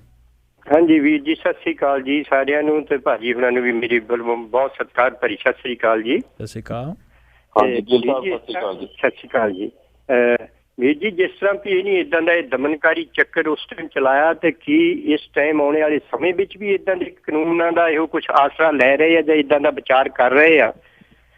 ਤੇ ਦੂਸਰਾ ਇਹ ਆ ਕਿ ਜਿਹੜਾ ਇਹਨਾਂ ਨੇ ਏਡਾ ਵੱਡਾ ਇਸੇ ਚੀਜ਼ ਦੇ ਘੇਰੇ ਵਿੱਚ ਪਾ ਕੇ ਤੇ ਇੱਦਾਂ ਦੀ ਕੋਈ ਵੀ ਸੱਚ ਨੂੰ ਵੱਧ ਤੋਂ ਵੱਧ ਕੋਸ਼ਿਸ਼ ਕੀਤੀ ਆ ਕਿ ਦਬਾ ਦੇਈਏ, ਤੇ ਹੁਣ ਵੀ ਇਹੋ ਇਸੇ ਤਰ੍ਹਾਂ ਦਾ ਹੀ ਚੱਕਰ ਬਣੂਗਾ ਵੀ ਕਿਸੇ ਵੀ ਸੱਚ ਬੋਲਣ ਵਾਲੇ ਨੂੰ ਜਾਂ ਇਨਸਾਨੀਅਤ ਦੇ ਪੱਖ ਤੇ ਚੱਲਣ ਵਾਲੇ ਨੂੰ ਇਸੇ ਤਰ੍ਹਾਂ ਵੀ ਧੱਕੇ ਦੇ ਨਾਲ ਫਿਰ ਦਵਾਈ ਜਾਂਦੇ, ਇੱਦਾਂ ਦੇ ਸਿਲਸਿਲੇ ਲਗਾਤਾਰ ਚੱਲ ਰਹੇ ਇਹੋ। ਚੰਗਾ ਵੀਰ ਜੀ, ਸਤਿ ਸ਼੍ਰੀ ਅਕਾਲ ਜੀ। ਸਤਿ ਸ਼੍ਰੀ ਅਕਾਲ ਸੁਰਿੰਦਰ ਸਿੰਘ ਜੀ। ਸਤਿ ਸ਼੍ਰੀ ਅਕਾਲ ਜੀ। ਸਤਿ ਸ਼੍ਰੀ ਅਕਾਲ ਗਿੱਲ ਸਾਹਿਬ ਦੇ ਸਵਾਲ ਦਾ ਮੈਂ ਜਵਾਬ ਦੇਣਾ ਜੀ। ਦੇਖੋ, 2008 ਦੇ ਵਿੱਚ ਸੁਨੀਲ ਦੱਤ ਜੀ ਉਸ ਵੇਲੇ ਐਕਟਰ ਕਾਂਗਰਸ ਦਾ ਮੈਂਬਰ ਪਾਰਲੀਮੈਂਟ, ਤੇ ਉਹਦਾ ਬੇਟਾ ਸੰਜੇ ਦੱਤ ਟਾਟਾ ਦੇ ਅਧੀਨ ਤਰੀਕੇ ਦੀ ਫਸਿਆ ਹੋਇਆ ਸੀ। ਤਾਂ ਉਹਨਾਂ ਨੇ ਯਤਨ ਕੀਤੇ 2008 ਦੇ ਵਿੱਚ ਉਹ ਕੇਸ ਨੂੰ, ਉਹ ਜਿਹੜਾ ਟਾਟਾ ਦਾ ਜਿਹੜਾ ਲਾਅ ਸੀ ਉਸਨੂੰ ਐਬੋਲਿਸ਼ ਕਰਵਾ ਦਿੱਤਾ। ਪਰ ਹਿੰਦੁਸਤਾਨ ਦੇ ਵਿੱਚ ਹਾਲੇ ਵੀ ਕਈ ਅਜਿਹੇ ਕਾਲੇ ਕਾਨੂੰਨ ਨੇ ਜਿਨ੍ਹਾਂ ਦੀਆਂ ਧਾਰਾਵਾਂ ਦੇ ਤਹਿਤ ਬਹੁਤ ਸਾਰੇ ਲੋਕ ਨੇ ਜਿਹੜੇ ਇਕੱਲੇ ਸਿੱਖ ਹੀ ਨਹੀਂ, ਹੋਰ ਵੀ ਮੁਸਲਮਾਨ ਵੀ ਬਹੁਤ ਸਾਰੇ ਅੰਦਰ ਬੰਦ ਨੇ। ਸੋ ਉਹਨਾਂ ਨੂੰ ਉਹੀ ਦਮਨਕਾਰੀ ਨੀਤੀਆਂ ਦੇ ਤਹਿਤ ਜੇਲ੍ਹਾਂ ਦੇ ਵਿੱਚ ਬੰਦ ਰੱਖਿਆ ਗਿਆ। ਤੇ ਪੋਟਾ ਵੀ ਭਾਵੇਂ ਕਿਸੇ ਹੱਦ ਤੱਕ ਮੈਂ ਕਹਿੰਦਾ ਵੀ ਇਸ ਵੇਲੇ ਕਾਰਜਸ਼ੀਲ ਨਹੀਂ, ਟਾਟਾ ਤਾਂ 2008 ਦੇ ਵਿੱਚ ਖਤਮ ਹੋ ਗਿਆ ਸੀ। ਪਰ ਜਿਹੜੇ ਪੁਰਾਣੇ ਕੇਸ ਨੇ ਟਾਟਾ ਤੇ, ਜਿਵੇਂ ਮੇਰਾ 28 ਸਾਲ ਪੁਰਾਣਾ ਕੇਸ ਸੀ, ਮੈਂ ਕਹਿੰਦਾ ਕਿ ਜਿਸ ਤਰੀਕੇ ਨਾਲ ਮੈਨੂੰ ਮੁਸ਼ਕਿਲਾਂ ਦਾ ਸਾਹਮਣਾ ਕਰਨਾ ਪਿਆ, ਉਸੇ ਪ੍ਰੋਸੀਜਰ ਦੇ ਵਿੱਚ ਮੈਨੂੰ ਲੰਘਣਾ ਪਿਆ। ਐਬੋਲਿਸ਼ ਕਰਨ ਦੇ ਨਾਲ, ਕਾਨੂੰਨ ਐਬੋਲਿਸ਼ ਕਰਨ ਦੇ ਨਾਲ ਕੋਈ ਫਰਕ ਨਹੀਂ ਪਿਆ ਹੈਗਾ ਕੇਸਾਂ ਦੇ ਉੱਤੇ। ਜਿਹੜੀ ਪ੍ਰਕਿਰਿਆ ਹੈ ਕੇਸ ਚੱਲਣ ਦੀ ਅਦਾਲਤ ਦੇ ਵਿੱਚ, ਉਹ ਬਿਲਕੁਲ ਉਸੇ ਤਰ੍ਹਾਂ ਰੱਖੀ ਹੋਈ ਹੈ, ਸਜ਼ਾਵਾਂ ਉਸੇ ਤਰ੍ਹਾਂ ਬਰਕਰਾਰ ਨੇ। ਤੇ ਰਹੀ ਦੂਜੀ ਗੱਲ, ਕੀ ਇਹ ਹੋਰ ਦਮਨਕਾਰੀ ਨੀਤੀਆਂ ਚਲਾ ਸਕਦੇ ਨੇ? ਕੀ ਇਹ ਆਲਰੇਡੀ ਚੱਲ ਰਹੀਆਂ ਨੇ ਜੀ ਦਮਨਕਾਰੀ ਨੀਤੀਆਂ ਪੰਜਾਬ ਦੇ ਵਿੱਚ? ਹੋਰ ਬਾਕੀ ਸੂਬਿਆਂ 'ਚ ਇੱਕ ਅਨਲਾਫੁਲ ਐਕਟੀਵਿਟੀ ਦਾ ਇੱਕ ਐਕਟ ਹੈ ULA, ਤੇ ਉਹਦੇ ਤਹਿਤ ਬਹੁਤ ਸਾਰੇ ਜਿਹੜੇ ਨੌਜਵਾਨ ਨੇ, ਸਿੱਖ ਨੌਜਵਾਨ ਨੇ, ਉਹਨਾਂ ਦੇ ਉੱਤੇ ਲਾਇਆ ਗਿਆ, ਉਹ ਜੇਲ੍ਹਾਂ ਦੇ ਵਿੱਚ ਬੰਦ ਨੇ, ਉਹਨਾਂ ਨੂੰ ਹੈਰਾਨ ਪਰੇਸ਼ਾਨ ਕੀਤਾ ਜਾ ਰਿਹਾ ਜੀ। ਤੇ ਇਹ ਦਮਨਕਾਰੀ ਨੀਤੀਆਂ ਜਿਹੜੇ ਸੱਚ ਬੋਲਣ ਵਾਲੇ ਨੇ, ਜਿਹੜੇ ਆਪਣੀ ਆਵਾਜ਼ ਬੁਲੰਦ ਕਰਨ ਵਾਲੇ ਨੇ, ਉਹਨਾਂ ਦੇ ਉੱਤੇ ਲਾਗੂ ਕੀਤੀਆਂ ਜਾ ਰਹੀਆਂ ਨੇ, ਤੇ ਉਹਨਾਂ ਨੂੰ ਜੇਲ੍ਹਾਂ ਦੇ ਵਿੱਚ ਡੱਕਿਆ ਜਾ ਰਿਹਾ। ਹਾਲੇ ਵੀ ਮਤਲਬ ਅਸੀਂ ਇਹ ਜਿਹੜਾ ਆਧੁਨਿਕ ਯੁੱਗ ਦੇ ਵਿੱਚ, ਜਿਹੜਾ ਅਸੀਂ ਕਹਿ ਰਹੇ ਇੰਟਰਨੈਟ ਦਾ ਯੁੱਗ ਹੈ, ਜਿਸ ਦੇ ਵਿੱਚ ਜਿਹੜੀ ਖਬਰ ਹੈ ਉਹ ਜੰਗਲ ਦੀ ਅੱਗ ਵਾਂਗ ਫੈਲਦੀ ਹੈ। ਬਹੁਤ ਜਲਦੀ ਇਹ ਸੰਸਾਰ ਨੂੰ ਛੋਟਾ ਕਰਤਾ ਇੰਟਰਨੈਟ ਦੇ ਯੁੱਗ ਨੇ, ਤੇ ਇੱਕ ਪਿੰਡ ਵਾਂਗ ਹੋ ਗਿਆ। ਉਸ ਦੇ ਬਾਵਜੂਦ ਅੱਜ ਕੱਲ੍ਹ ਦੇ ਦੌਰ ਦੇ ਵਿੱਚ ਵੀ ਇਹ ਜਿਹੜੇ ਦਮਨਕਾਰੀ ਕਾਨੂੰਨ ਨੇ ਉਹ ਲਾਗੂ ਨੇ ਜੀ। ਇੱਥੇ ਉਹਨਾਂ ਦੇ ਥੱਲੇ ਬੰਦ ਨੇ ਬਹੁਤ ਸਾਰੇ ਸਿੱਖ ਨੌਜਵਾਨ ਜੇਲ੍ਹਾਂ ਦੇ ਵਿੱਚ। ਜੀ ਸੋ ਅਸੀਂ ਗੱਲਬਾਤ ਕਰ ਰਹੇ ਹਾਂ ਸਰੋਤਿਓ, ਸਰਦਾਰ ਸੁਰਿੰਦਰ ਸਿੰਘ, ਟਾਕਿੰਗ ਪੰਜਾਬ ਇਹਨਾਂ ਦਾ ਕਾਫੀ ਮਸ਼ਹੂਰ ਜਿਹੜਾ ਸ਼ੋਅ ਰਿਹਾ ਸੋਸ਼ਲ ਮੀਡੀਆ 'ਤੇ, ਹੋਰ ਸਾਧਨਾਂ ਦੇ ਰਾਹੀਂ ਤੁਸੀਂ ਉਹਨੂੰ ਸੁਣਦੇ ਹੋ। ਅਸੀਂ ਉਹਨਾਂ ਦੇ ਨਾਲ ਗੱਲਬਾਤ ਕਰ ਰਹੇ ਹਾਂ ਜਿਹੜੇ ਕਿ 7 ਸਤੰਬਰ 2016 ਨੂੰ ਜੇਲ੍ਹ ਦੇ ਵਿੱਚੋਂ ਬਾਹਰ ਆਏ ਸੀ। ਇਨਵੈਸਟੀਗੇਟਿਵ ਜਰਨਲਿਜ਼ਮ ਉਹਨਾਂ ਦਾ ਇੱਕ ਮੇਨ ਅਹਿਮ ਉਹਨਾਂ ਦਾ ਪਾਰਟ ਆਫ ਜੋਬ ਹੈਗੀ ਆ, ਉਹਨਾਂ ਦੀ ਸਪੈਸ਼ਲਿਟੀ ਆ। ਅਤੇ ਅਸੀਂ ਗੱਲਬਾਤ ਕਰਦੇ ਹਾਂ ਸਵਿੰਦਰ ਕੌਰ ਹੋਣਾ ਦੇ ਨਾਲ। ਅਤੇ ਸਰੋਤੇ, ਜੇ ਤੁਸੀਂ ਵੀ ਗੱਲਬਾਤ ਦਾ ਹਿੱਸਾ ਬਣਨਾ 408 272 5200 ਦੇ ਉੱਤੇ ਕਾਲ ਕਰ ਸਕਦੇ ਹੋ। ਸਵਿੰਦਰ ਸਿੰਘ ਜੀ, ਤੁਸੀਂ ਆਨ ਏਅਰ ਹੋ। ਮਾਫੀ ਚਾਹੁੰਦਾ ਸੁਰਿੰਦਰ ਕੌਰ ਜੀ। ਤੁਹਾਨੂੰ ਦੋਨਾਂ ਨੂੰ ਮੇਰੇ ਵੱਲੋਂ ਸਤਿ ਸ਼੍ਰੀ ਅਕਾਲ ਜੀ। ਸੁਰਿੰਦਰ ਬੇਟੇ, ਤੁਹਾਨੂੰ ਵੀ ਵੈਲਕਮ ਹੋਮ। ਤੁਸੀਂ ਆਪਣੇ ਘਰ ਆਪਣੀ ਫੈਮਿਲੀ 'ਚ ਆਏ ਹੋ। ਤੇ ਮੇਰਾ ਅੱਜ ਦਾ ਸਵਾਲ ਜਿਹੜਾ ਆ ਉਹ ਥੋੜਾ ਜਿਹਾ ਤੁਹਾਡੀ ਰਿਹਾਈ ਨਾਲੋਂ ਅਲੱਗ ਆ। ਮੈਂ ਤੁਹਾਡੇ ਕੋਲੋਂ ਪੁੱਛਣਾ ਚਾਹੁੰਦੀ ਹਾਂ, ਹਾਂਜੀ, ਮੈਂ ਤੁਹਾਡੇ ਕੋਲੋਂ ਇਹ ਪੁੱਛਣਾ ਚਾਹੁੰਦੀ ਹਾਂ ਕਿ ਆ ਕੱਲ ਪਰਸੋਂ ਸਿੱਖ ਸਟੂਡੈਂਟ ਫੈਡਰੇਸ਼ਨ ਦਾ ਸਥਾਪਨਾ ਦਿਵਸ ਲੰਘ ਕੇ ਹਟਿਆ ਆ, ਤਕਰੀਬਨ 12 ਸਤੰਬਰ ਨੂੰ। ਤੇ ਮੈਂ ਵੇਖਦੀ ਹਾਂ ਕਿ 84 ਤੋਂ ਬਾਅਦ ਸਿੱਖ ਸਟੂਡੈਂਟ ਫੈਡਰੇਸ਼ਨ ਜਿਹੜੀ ਆ ਇਹੋ ਜਿਹੇ ਕਾਨੂੰਨਾਂ ਕਰਕੇ ਜਾਂ ਕੁਝ ਸਰਕਾਰਾਂ ਦੀਆਂ ਨੀਤੀਆਂ ਕਰਕੇ ਬਿਲਕੁਲ ਹੀ ਸਕਰੀਨ ਤੋਂ ਓਹਲੇ ਹੋ ਗਈ ਆ ਕਿ ਕੋਈ ਪੰਥਕ ਧਿਰਾਂ ਜਾਂ ਕੁਝ ਲੋਕ ਇਸ ਤਰ੍ਹਾਂ ਦੇ ਹੈਗੇ ਆ ਕਿ ਜਿਹੜੇ ਸਿੱਖ ਸਟੂਡੈਂਟ ਫੈਡਰੇਸ਼ਨ ਨੂੰ ਦੁਬਾਰਾ ਸੁਰਜੀਤ ਕਰਨ ਵਾਸਤੇ ਜਾਂ ਤੁਸੀਂ ਜਾਂ ਕੋਈ ਕੰਮ ਕਰੇ ਕਿ ਇੱਕ ਬਹੁਤ ਵੱਡਾ ਗੈਪ ਆ, ਸਾਨੂੰ ਕੋਈ ਨੈਕਸਟ ਲੀਡਰ ਨਹੀਂ ਮਿਲ ਰਿਹਾ ਕਿਉਂਕਿ ਸਾਡੇ ਕੋਲ ਸਿੱਖ ਸਟੂਡੈਂਟ ਫੈਡਰੇਸ਼ਨ ਨਹੀਂ ਰਹਿ ਗਈ। ਜੀ ਜੀ, ਧੰਨਵਾਦ ਸੁਰਿੰਦਰ ਕੌਰ ਜੀ। ਸੋ ਸਵਾਲ ਲੀਡਰਸ਼ਿਪ ਕ੍ਰਾਈਸਿਸ ਦੇ ਨਾਲ ਜੀ, ਉਹਨਾਂ ਦਾ ਸਵਾਲ ਬਿਲਕੁਲ ਸਹੀ ਹੈ ਜੀ। ਇਹ ਮੇਰੇ ਨਾਲ ਕਹਿ ਰਹੇ ਨੇ ਕਿ ਮੇਰੇ ਨਾਲ ਸੰਬੰਧਿਤ ਨਹੀਂ, ਮੇਰੇ ਤੋਂ ਹਟ ਕੇ ਹੈ, ਪਰ ਨਹੀਂ, ਸਵਾਲ ਸਿੱਧਾ ਮੇਰੇ ਨਾਲ ਸੰਬੰਧ ਰੱਖਦਾ ਹੈ। ਇਸ ਤਰ੍ਹਾਂ ਕਿ ਆਲ ਇੰਡੀਆ ਸਿੱਖ ਸਟੂਡੈਂਟ ਫੈਡਰੇਸ਼ਨ 1944-45 ਦੇ ਵਿੱਚ ਹੋਂਦ ਦੇ ਵਿੱਚ ਆਉਂਦੀ ਹੈ। ਉਸ ਵੇਲੇ ਇਸ ਦੀ ਸਥਾਪਨਾ ਹੁੰਦੀ ਹੈ ਤੇ 1978 ਤੋਂ ਲੈ ਕੇ 1984 ਤੱਕ ਬਾਕੂ ਨਾਲ ਆਲ ਇੰਡੀਆ ਸਿੱਖ ਸਟੂਡੈਂਟ ਫੈਡਰੇਸ਼ਨ ਨੇ ਭੂਮਿਕਾ ਨਿਭਾਈ ਆ ਸਿੱਖ ਸੰਘਰਸ਼ ਦੇ ਵਿੱਚ। ਤੇ ਸੰਤ ਜਰਨੈਲ ਸਿੰਘ ਕਹਿੰਦੇ ਹੁੰਦੇ ਸਨ ਕਿ ਇਹ ਜਿਹੜਾ ਫੈਡਰੇਸ਼ਨ ਹੈ ਇਹ ਸਿੱਖਾਂ ਦਾ ਹਰਿਆਵਲ ਦਸਤਾ ਜਿਸ ਨੇ ਬਹੁਤ ਵੱਡੀ ਕੁਰਬਾਨੀ ਕੀਤੀ ਹੈ ਤੇ ਬਹੁਤ ਜਿਹੜੇ ਸਿੱਖਾਂ ਨੂੰ ਜਾਗਰੂਕ ਕੀਤਾ, ਸਿੱਖਾਂ ਦੇ ਵਿੱਚ ਨਵੀਂ ਗੱਲ ਲੈ ਕੇ ਗਏ, ਨਵੇਂ ਦ੍ਰਿਸ਼ਟੀਕੋਣ ਤੋਂ ਪੜ੍ਹਨ, ਕਿਉਂਕਿ ਸਟੂਡੈਂਟ ਸੀ, ਵਿਦਿਆਰਥੀ ਸਾਰੇ ਜੁੜੇ ਹੋਏ ਸਨ। ਤੇ ਉਹ ਜਿਹੜੀ ਕਾਰਗੁਜ਼ਾਰੀ ਸੀ, ਸੰਤਾਂ ਦਾ ਜਿਹੜਾ ਸੰਘਰਸ਼ ਚਰਮ ਸੀਮਾ ਤੇ ਪਹੁੰਚਿਆ, ਉਹਦੇ 'ਚ ਸਿੱਖ ਸਟੂਡੈਂਟ ਫੈਡਰੇਸ਼ਨ ਦਾ ਵੀ ਜਿਹੜਾ ਅਸੀਂ ਹੱਥ ਦੇਖ ਸਕਦੇ ਹਾਂ, ਉਹਦੀ ਭੂਮਿਕਾ ਬਹੁਤ ਵੱਡੀ ਹੈ ਜੀ। ਤੋਂ ਜਦੋਂ 1984 ਤੋਂ ਬਾਅਦ ਏਜੰਸੀਆਂ ਨੇ ਸਾਰੀ ਲਹਿਰ ਨੂੰ ਸਟੱਡੀ ਕੀਤਾ, ਕੇਂਦਰ ਸਰਕਾਰ ਨੇ ਸਾਰਾ ਸਟੱਡੀ ਕੀਤਾ ਲਹਿਰ ਨੂੰ, ਉਸਦੇ ਵਿੱਚ ਸਿੱਖ ਸਟੂਡੈਂਟ ਫੈਡਰੇਸ਼ਨ ਦੀ ਭੂਮਿਕਾ ਸੀ ਜਿਹੜੀ ਉਹ ਮੋਹਰੀ ਹੋ ਕੇ ਅੱਗੇ ਆਉਂਦੀ ਸੀ ਜੀ। ਸੋ ਉਹਦੇ ਵਿੱਚ ਫਿਰ ਏਜੰਸੀਆਂ ਨੇ ਅਕਾਲੀ ਦਲ ਬਾਦਲ ਨੂੰ ਖਰੀਦ ਕੇ ਜਾਂ ਹੋਰ ਲੌਂਗੋਵਾਲ ਜਾਂ ਹੋਰ ਇਹ ਗੁਰਚਰਨ ਸਿੰਘ ਟੌਹੜਾ ਨੂੰ ਵੀ ਮੈਂ ਵਿੱਚ ਬਰਾਬਰ ਦਾ ਜ਼ਿੰਮੇਵਾਰ ਸਮਝਦਾ, ਉਹਨਾਂ ਨੇ ਇਹਨਾਂ ਨੂੰ ਪਾੜਨ ਦੀ ਕੋਸ਼ਿਸ਼ ਕੀਤੀ ਤਾਂ ਕਿ ਇਹ ਜਿਹੜੀ ਤਾਕਤ ਹੈ ਇਸ ਨੂੰ ਖੇਰੂ ਕੀਤਾ ਜਾਵੇ ਤੇ ਇਸ ਨੂੰ ਸਿਫਰ ਕੀਤਾ ਜਾਵੇ, ਜ਼ੀਰੋ ਕੀਤਾ ਜਾਵੇ। ਉਸਦੇ ਵਿੱਚ ਗੁਰਚਰਨ ਸਿੰਘ ਟੌਹੜਾ ਨੇ ਹਰਵਿੰਦਰ ਸਿੰਘ ਖਾਲਸਾ ਦੀ ਪਿੱਠ ਥਾਪੜ ਕੇ ਉਸਨੂੰ ਪ੍ਰਧਾਨ ਬਣਾ ਦਿੱਤਾ ਤੇ ਲੌਂਗੋਵਾਲ ਨੇ ਜਿਹੜਾ ਕਿ ਜੋਧਪੁਰ ਜੇਲ੍ਹ ਦੇ ਵਿੱਚ ਬੰਦ ਸੀ ਉਸ ਵੇਲੇ, ਭਾਈ ਮਨਜੀਤ ਸਿੰਘ ਵੀ ਸ਼ਹੀਦ ਭਾਈ ਅਫਰੀਦ ਸਿੰਘ ਦੇ ਭਰਾ ਸੀ ਜੀ, ਉਹਨਾਂ ਨੂੰ ਹੱਲਾਸ਼ੇਰੀ ਦੇ ਕੇ ਪ੍ਰਧਾਨ ਬਣਾ ਦਿੱਤਾ। 2 ਗਰੁੱਪ ਹੋ ਗਏ ਤੇ ਉਸ ਤੋਂ ਬਾਅਦ ਇਲੈਕਸ਼ਨ ਦਾ ਜਦੋਂ ਅਸੀਂ ਦੇਖਦੇ ਹਾਂ ਕਿ ਚੋਣਾਂ ਦਾ ਇੱਕ ਲਾਲਚ ਸੁੱਟਿਆ, ਬੁਰਕੀ ਸੁੱਟੀ ਕੇਂਦਰ ਸਰਕਾਰ ਨੇ ਸਿੱਖਾਂ ਦੇ ਵਿੱਚ ਜੀ, ਉਸਦੇ ਵਿੱਚ 2-3 ਧੜੇ ਹੋਰ ਬਣ ਕੇ ਸਾਹਮਣੇ ਆ ਗਏ। ਇੱਕ ਅਮਰਜੀਤ ਸਿੰਘ ਚਾਵਲਾ ਦਾ ਧੜਾ ਆ ਗਿਆ, ਉਹ ਵੀ ਜੋਧਪੁਰ ਜੇਲ੍ਹ 'ਚ ਰਿਹਾ। ਇੱਕ ਰਜਿੰਦਰ ਸਿੰਘ ਮਹਿਤਾ ਦਾ ਧੜਾ ਬਣ ਗਿਆ, ਇੱਕ ਗੁਰਚਰਨ ਸਿੰਘ ਗਰੇਵਾਲ ਦਾ ਧੜਾ ਬਣ ਗਿਆ, ਕਰਨੈਲ ਸਿੰਘ ਪੀਰ ਮੁਹੰਮਦ ਦਾ ਧੜਾ ਬਣ ਗਿਆ। ਤਾਂ ਬਹੁਤ ਸਾਰੇ ਧੜੇ ਬਣ ਗਏ ਜੀ। ਪਰ ਇਹਨਾਂ ਦੇ ਬਾਵਜੂਦ ਜੋ ਕਾਰਜ ਭਾਈ ਗੁਰਜੀਤ ਸਿੰਘ ਨੇ ਕੀਤਾ, ਫੈਡਰੇਸ਼ਨ ਦਾ ਜਿਹੜਾ ਧੜਾ ਸੀ, ਜਿਹੜਾ ਸਿੱਖ ਜਥੇਬੰਦੀਆਂ ਜਿਹੜੀਆਂ ਖਾੜਕੂ ਜੁਝਾਰੂ ਲਹਿਰ ਦੇ ਵਿੱਚ ਸੰਘਰਸ਼ ਕਰ ਰਹੀਆਂ ਸਨ ਤੇ 5 ਮੈਂਬਰੀ ਪੰਥਕ ਕਮੇਟੀ ਡਾਕਟਰ ਸੋਹਣ ਸਿੰਘ ਵਾਲੀ ਉਸ ਦੇ ਅਧੀਨ ਕੰਮ ਕਰ ਰਹੀਆਂ ਸਨ ਜੀ, ਉਹ ਧੜਾ ਆਖਿਰ ਤੱਕ ਮਤਲਬ ਕੰਮ ਕਰਦਾ ਰਿਹਾ ਤੇ ਭਾਈ ਦਲਜੀਤ ਸਿੰਘ ਬਿੱਟੂ ਬਾਅਦ 'ਚ ਉਸਦੇ ਪ੍ਰਧਾਨ ਬਣੇ ਸਨ ਤੇ ਉਹਨਾਂ ਨੇ ਕਾਫੀ ਕੰਮ ਕੀਤਾ। ਸੋ ਜਿਹੜਾ ਹੁਣ ਪਿੱਛੇ ਜੇ ਜਨਰਲ ਇਜਲਾਸ ਲੰਘ ਕੇ ਗਿਆ, 5-7 ਦਿਨ ਹੋ ਗਏ ਆਲ ਇੰਡੀਆ ਸਿੱਖ ਸਟੂਡੈਂਟ ਫੈਡਰੇਸ਼ਨ ਦਾ ਜੀ, ਉਸਦੇ ਵਿੱਚ ਉਹ ਸਾਰੀਆਂ ਵਿਚਾਰਾਂ ਜਿਹੜੀਆਂ ਮੈਂ ਇੱਥੇ ਕਰ ਰਿਹਾ ਉਹ ਨਹੀਂ ਕੀਤੀਆਂ ਗਈਆਂ। ਉਸਦੇ ਵਿੱਚ ਕੇਂਦਰ ਸਰਕਾਰ ਤੇ ਰਵਾਇਤੀ ਅਕਾਲੀ ਲੀਡਰਾਂ ਤੇ ਉਂਗਲ ਨਹੀਂ ਰੱਖੀ ਗਈ ਤੇ ਉਹਨਾਂ ਨੇ ਫੈਡਰੇਸ਼ਨ ਨੂੰ ਧੜੇਬਾਜ਼ੀ ਦੇ ਵਿੱਚ ਉਲਝਾਇਆ ਤੇ ਉਹਨਾਂ ਨੇ ਜਿਹੜੀ ਸਿੱਖ ਤਾਕਤ ਸੀ, ਸਿੱਖ ਨੌਜਵਾਨਾਂ ਦੀ ਤਾਕਤ ਸੀ, ਉਸ ਨੂੰ ਖੇਰੂ ਕੀਤਾ, ਵੰਡਿਆ। ਉਸਦੇ ਉੱਤੇ ਉਂਗਲ ਨਹੀਂ ਰੱਖੀ ਗਈ ਜੀ। ਬਸ ਸਿੱਧੇ ਸਾਦੇ ਸਰਲ ਤਰੀਕੇ ਨਾਲ ਫੈਡਰੇਸ਼ਨ ਦੇ ਇਤਿਹਾਸ ਤੇ ਚਰਚਾ ਕਰਕੇ ਉਹ ਜਿਹੜਾ ਸਮਾਗਮ ਸੀ ਉਸਦਾ ਭੋਗ ਪਾ ਦਿੱਤਾ ਗਿਆ ਤੇ ਜ਼ਿਆਦਾ ਤੋਂ ਜ਼ਿਆਦਾ ਸਿੱਖ ਨੌਜਵਾਨ ਜਿਹੜੇ ਪਤਿਤ ਹੋ ਰਹੇ ਨੇ, ਕੇਸ ਕਤਲ ਕਰਵਾ ਰਹੇ ਨੇ, ਨਸ਼ਿਆਂ 'ਚ ਲੱਗ ਰਹੇ ਨੇ, ਉਸ ਵਿਸ਼ੇ ਦੇ ਉੱਤੇ ਚਰਚਾ ਘੱਟ ਕੀਤੀ ਗਈ ਤੇ ਉਸ ਚੋਂ ਮੁਸੀਬਤ ਚੋਂ ਨਿਕਲਣਾ ਕਿਵੇਂ ਆ ਉਹਦੇ ਤੇ ਚਰਚਾ ਘੱਟ ਕੀਤੀ ਗਈ। ਸੁਹਿਰਦਤਾ ਨਾਲ ਗੱਲ ਨਹੀਂ ਕੀਤੀ ਗਈ, ਉਸ ਨੂੰ ਦਰਦ ਸਮਝ ਕੇ ਨਹੀਂ ਉੱਥੇ ਵਿਚਾਰਿਆ ਗਿਆ। ਮੈਂ ਕਹਿੰਦਾ ਕਿ ਜਿਵੇਂ ਭੈਣ ਜੀ ਹੋਰਾਂ ਨੇ ਕਿਹਾ ਕਿ ਕੀ ਕਰਨਾ ਚਾਹੀਦਾ ਜਾਂ ਕੀ ਮੇਰਾ ਕੋਈ ਯੋਗਦਾਨ ਹੋਵੇ, ਜੀ ਦੇਖੋ ਸਾਡੇ ਵੱਲੋਂ ਲਗਾਤਾਰ ਕੋਸ਼ਿਸ਼ ਹੁੰਦੀ ਹੈ ਕਿ ਨੌਜਵਾਨ ਸਿੱਖ ਨੌਜਵਾਨ ਹੈ ਜਿਹੜਾ ਵਿਦਿਆਰਥੀ ਹੈ ਵਰਗ ਸਾਡਾ, ਉਹ ਸਿੱਖੀ ਨਾਲ ਜੁੜੇ। ਉਹ ਜੋ ਯੋਗਦਾਨ ਨੌਜਵਾਨ ਸਿੱਖੀ ਬਾਰੇ ਪਾ ਸਕਦਾ ਉਹ ਅਸੀਂ ਨਹੀਂ ਪਾ ਸਕਦੇ। ਉੱਥੇ ਬੈਠ ਕੇ ਤੁਸੀਂ ਕੁਝ ਨਹੀਂ ਕਰ ਸਕਦੇ। ਉਹ ਪੰਜਾਬ ਦੇ ਸਕੂਲਾਂ ਕਾਲਜਾਂ ਦੇ ਵਿੱਚ ਜੋ ਵਿਦਿਆਰਥੀ ਆ ਸਾਡਾ, ਸਿੱਖ ਵਿਦਿਆਰਥੀ ਹੈ ਜੀ, ਉਸ ਨੂੰ ਸੁਚੇਤ ਰੂਪ ਦੇ ਵਿੱਚ ਕਾਰਜ ਨਿਭਾਉਣਾ ਪਏਗਾ। ਉਸ ਦੇ ਲਈ ਅਸੀਂ ਉਸ ਨੂੰ ਸਹਿਯੋਗ ਕਰਨ ਦੇ ਲਈ, ਉਸ ਨੂੰ ਅਸੀਂ ਲੈਕਚਰ ਕਰਨ ਦੇ ਲਈ, ਜਾਂ ਉਸ ਨੂੰ ਅਸੀਂ ਕੈਂਪ ਲਾ ਕੇ ਉਸ ਨੂੰ ਜਾਗਰੂਕ ਕਰਨ ਦੇ ਲਈ ਅਸੀਂ ਜੋ ਸੰਭਵ ਹੋ ਸਕਿਆ ਉਹ ਅਸੀਂ ਕਰਾਂਗੇ। ਤੇ ਭੈਣ ਜੀ ਹੋਰਾਂ ਦਾ ਬਹੁਤ ਧੰਨਵਾਦ, ਉਹਨਾਂ ਨੇ ਸਵਾਲ ਬਹੁਤ ਵਧੀਆ ਕੀਤਾ ਸੀ। ਜੀ ਜੀ, ਥੈਂਕ ਯੂ। ਅਤੇ ਸਾਰੀਆਂ ਜਿਹੜੀ ਸਾਡੀ ਲਾਈਨਸ ਹੈਗੀਆਂ ਬਲਿੰਕ ਕਰ ਰਹੀਆਂ ਇਸ ਟਾਈਮ ਦੇ ਉੱਤੇ, ਪਰ ਮੈਂ ਸਾਰਿਆਂ ਨੂੰ ਇੱਕ ਰਿਕੁਐਸਟ ਕਰਾਂਗਾ ਥੋੜ੍ਹਾ ਚਿਰ ਤੁਸੀਂ ਹੋਲਡ 'ਤੇ ਰਹਿਣਾ। ਸੋ ਇੱਕ ਸਵਾਲ ਬੜਾ ਇੰਪੋਰਟੈਂਟ ਆ, ਕਾਫੀ ਜਿਹੜੇ ਸਾਡੇ ਪੰਜਾਬੀ ਰੇਡੀਓ USA ਦੇ ਸਰੋਤੇ ਆ ਉਹਨਾਂ ਦਾ ਹੈਗਾ ਸੀ, ਮੈਂ ਇੱਥੇ ਕਾਮਨਲੀ ਪੁੱਛਦਾ ਹੋਇਆ ਕਿ ਜਿਹੜਾ ਤੁਹਾਡਾ 10-10.5 ਮਹੀਨੇ ਜੇਲ੍ਹ ਦੇ ਵਿੱਚ ਤੁਸੀਂ ਰਹੇ, ਕਿਉਂਕਿ ਜਿਹੜੇ ਕਾਫੀ ਪੰਜਾਬੀ ਡਿਆਸਪਰਾ ਜਾਂ ਸਿੱਖ ਡਿਆਸਪਰਾ ਹੈਗਾ, ਉਹਦੇ ਦਿਮਾਗ ਦੇ ਵਿੱਚ ਇੱਕ ਸਵਾਲ ਹੁੰਦਾ ਕਿ ਜਿਹੜਾ ਜੇਲ੍ਹ ਦਾ ਜੀਵਨ ਆ ਉਹ ਕਿਸ ਤਰ੍ਹਾਂ ਰਿਹਾ, ਜਿਹੜਾ ਰੈਗੂਲਰ ਤੁਹਾਡਾ ਰੂਟੀਨ ਹੁੰਦਾ ਸੀ ਹਰ ਰੋਜ਼ ਦਾ। ਸੋ ਬਰੀਫਲੀ ਉਹਨੂੰ, ਤੇ ਨਾਲ ਦੀ ਨਾਲ ਕਿਉਂਕਿ ਅਸੀਂ ਸਿੱਖ ਕੈਦੀਆਂ ਦੀ ਵੀ ਗੱਲ ਕੀਤੀ, ਸਿੱਖ ਸਿਆਸੀ ਕੈਦੀਆਂ ਦੀ, ਕੀ ਤੁਹਾਡੀ ਇੰਟਰੈਕਸ਼ਨ ਕਿਸੇ ਸਿੱਖ ਕੈਦੀ ਦੇ ਨਾਲ ਅੰਬਾਲਾ ਜੇਲ੍ਹ ਦੇ ਵਿੱਚ ਹੋਈ? ਸੋ ਬਰੀਫਲੀ ਜੇ ਤੁਸੀਂ ਇਹਦਾ ਆਨਸਰ ਦੇ ਸਕੋ।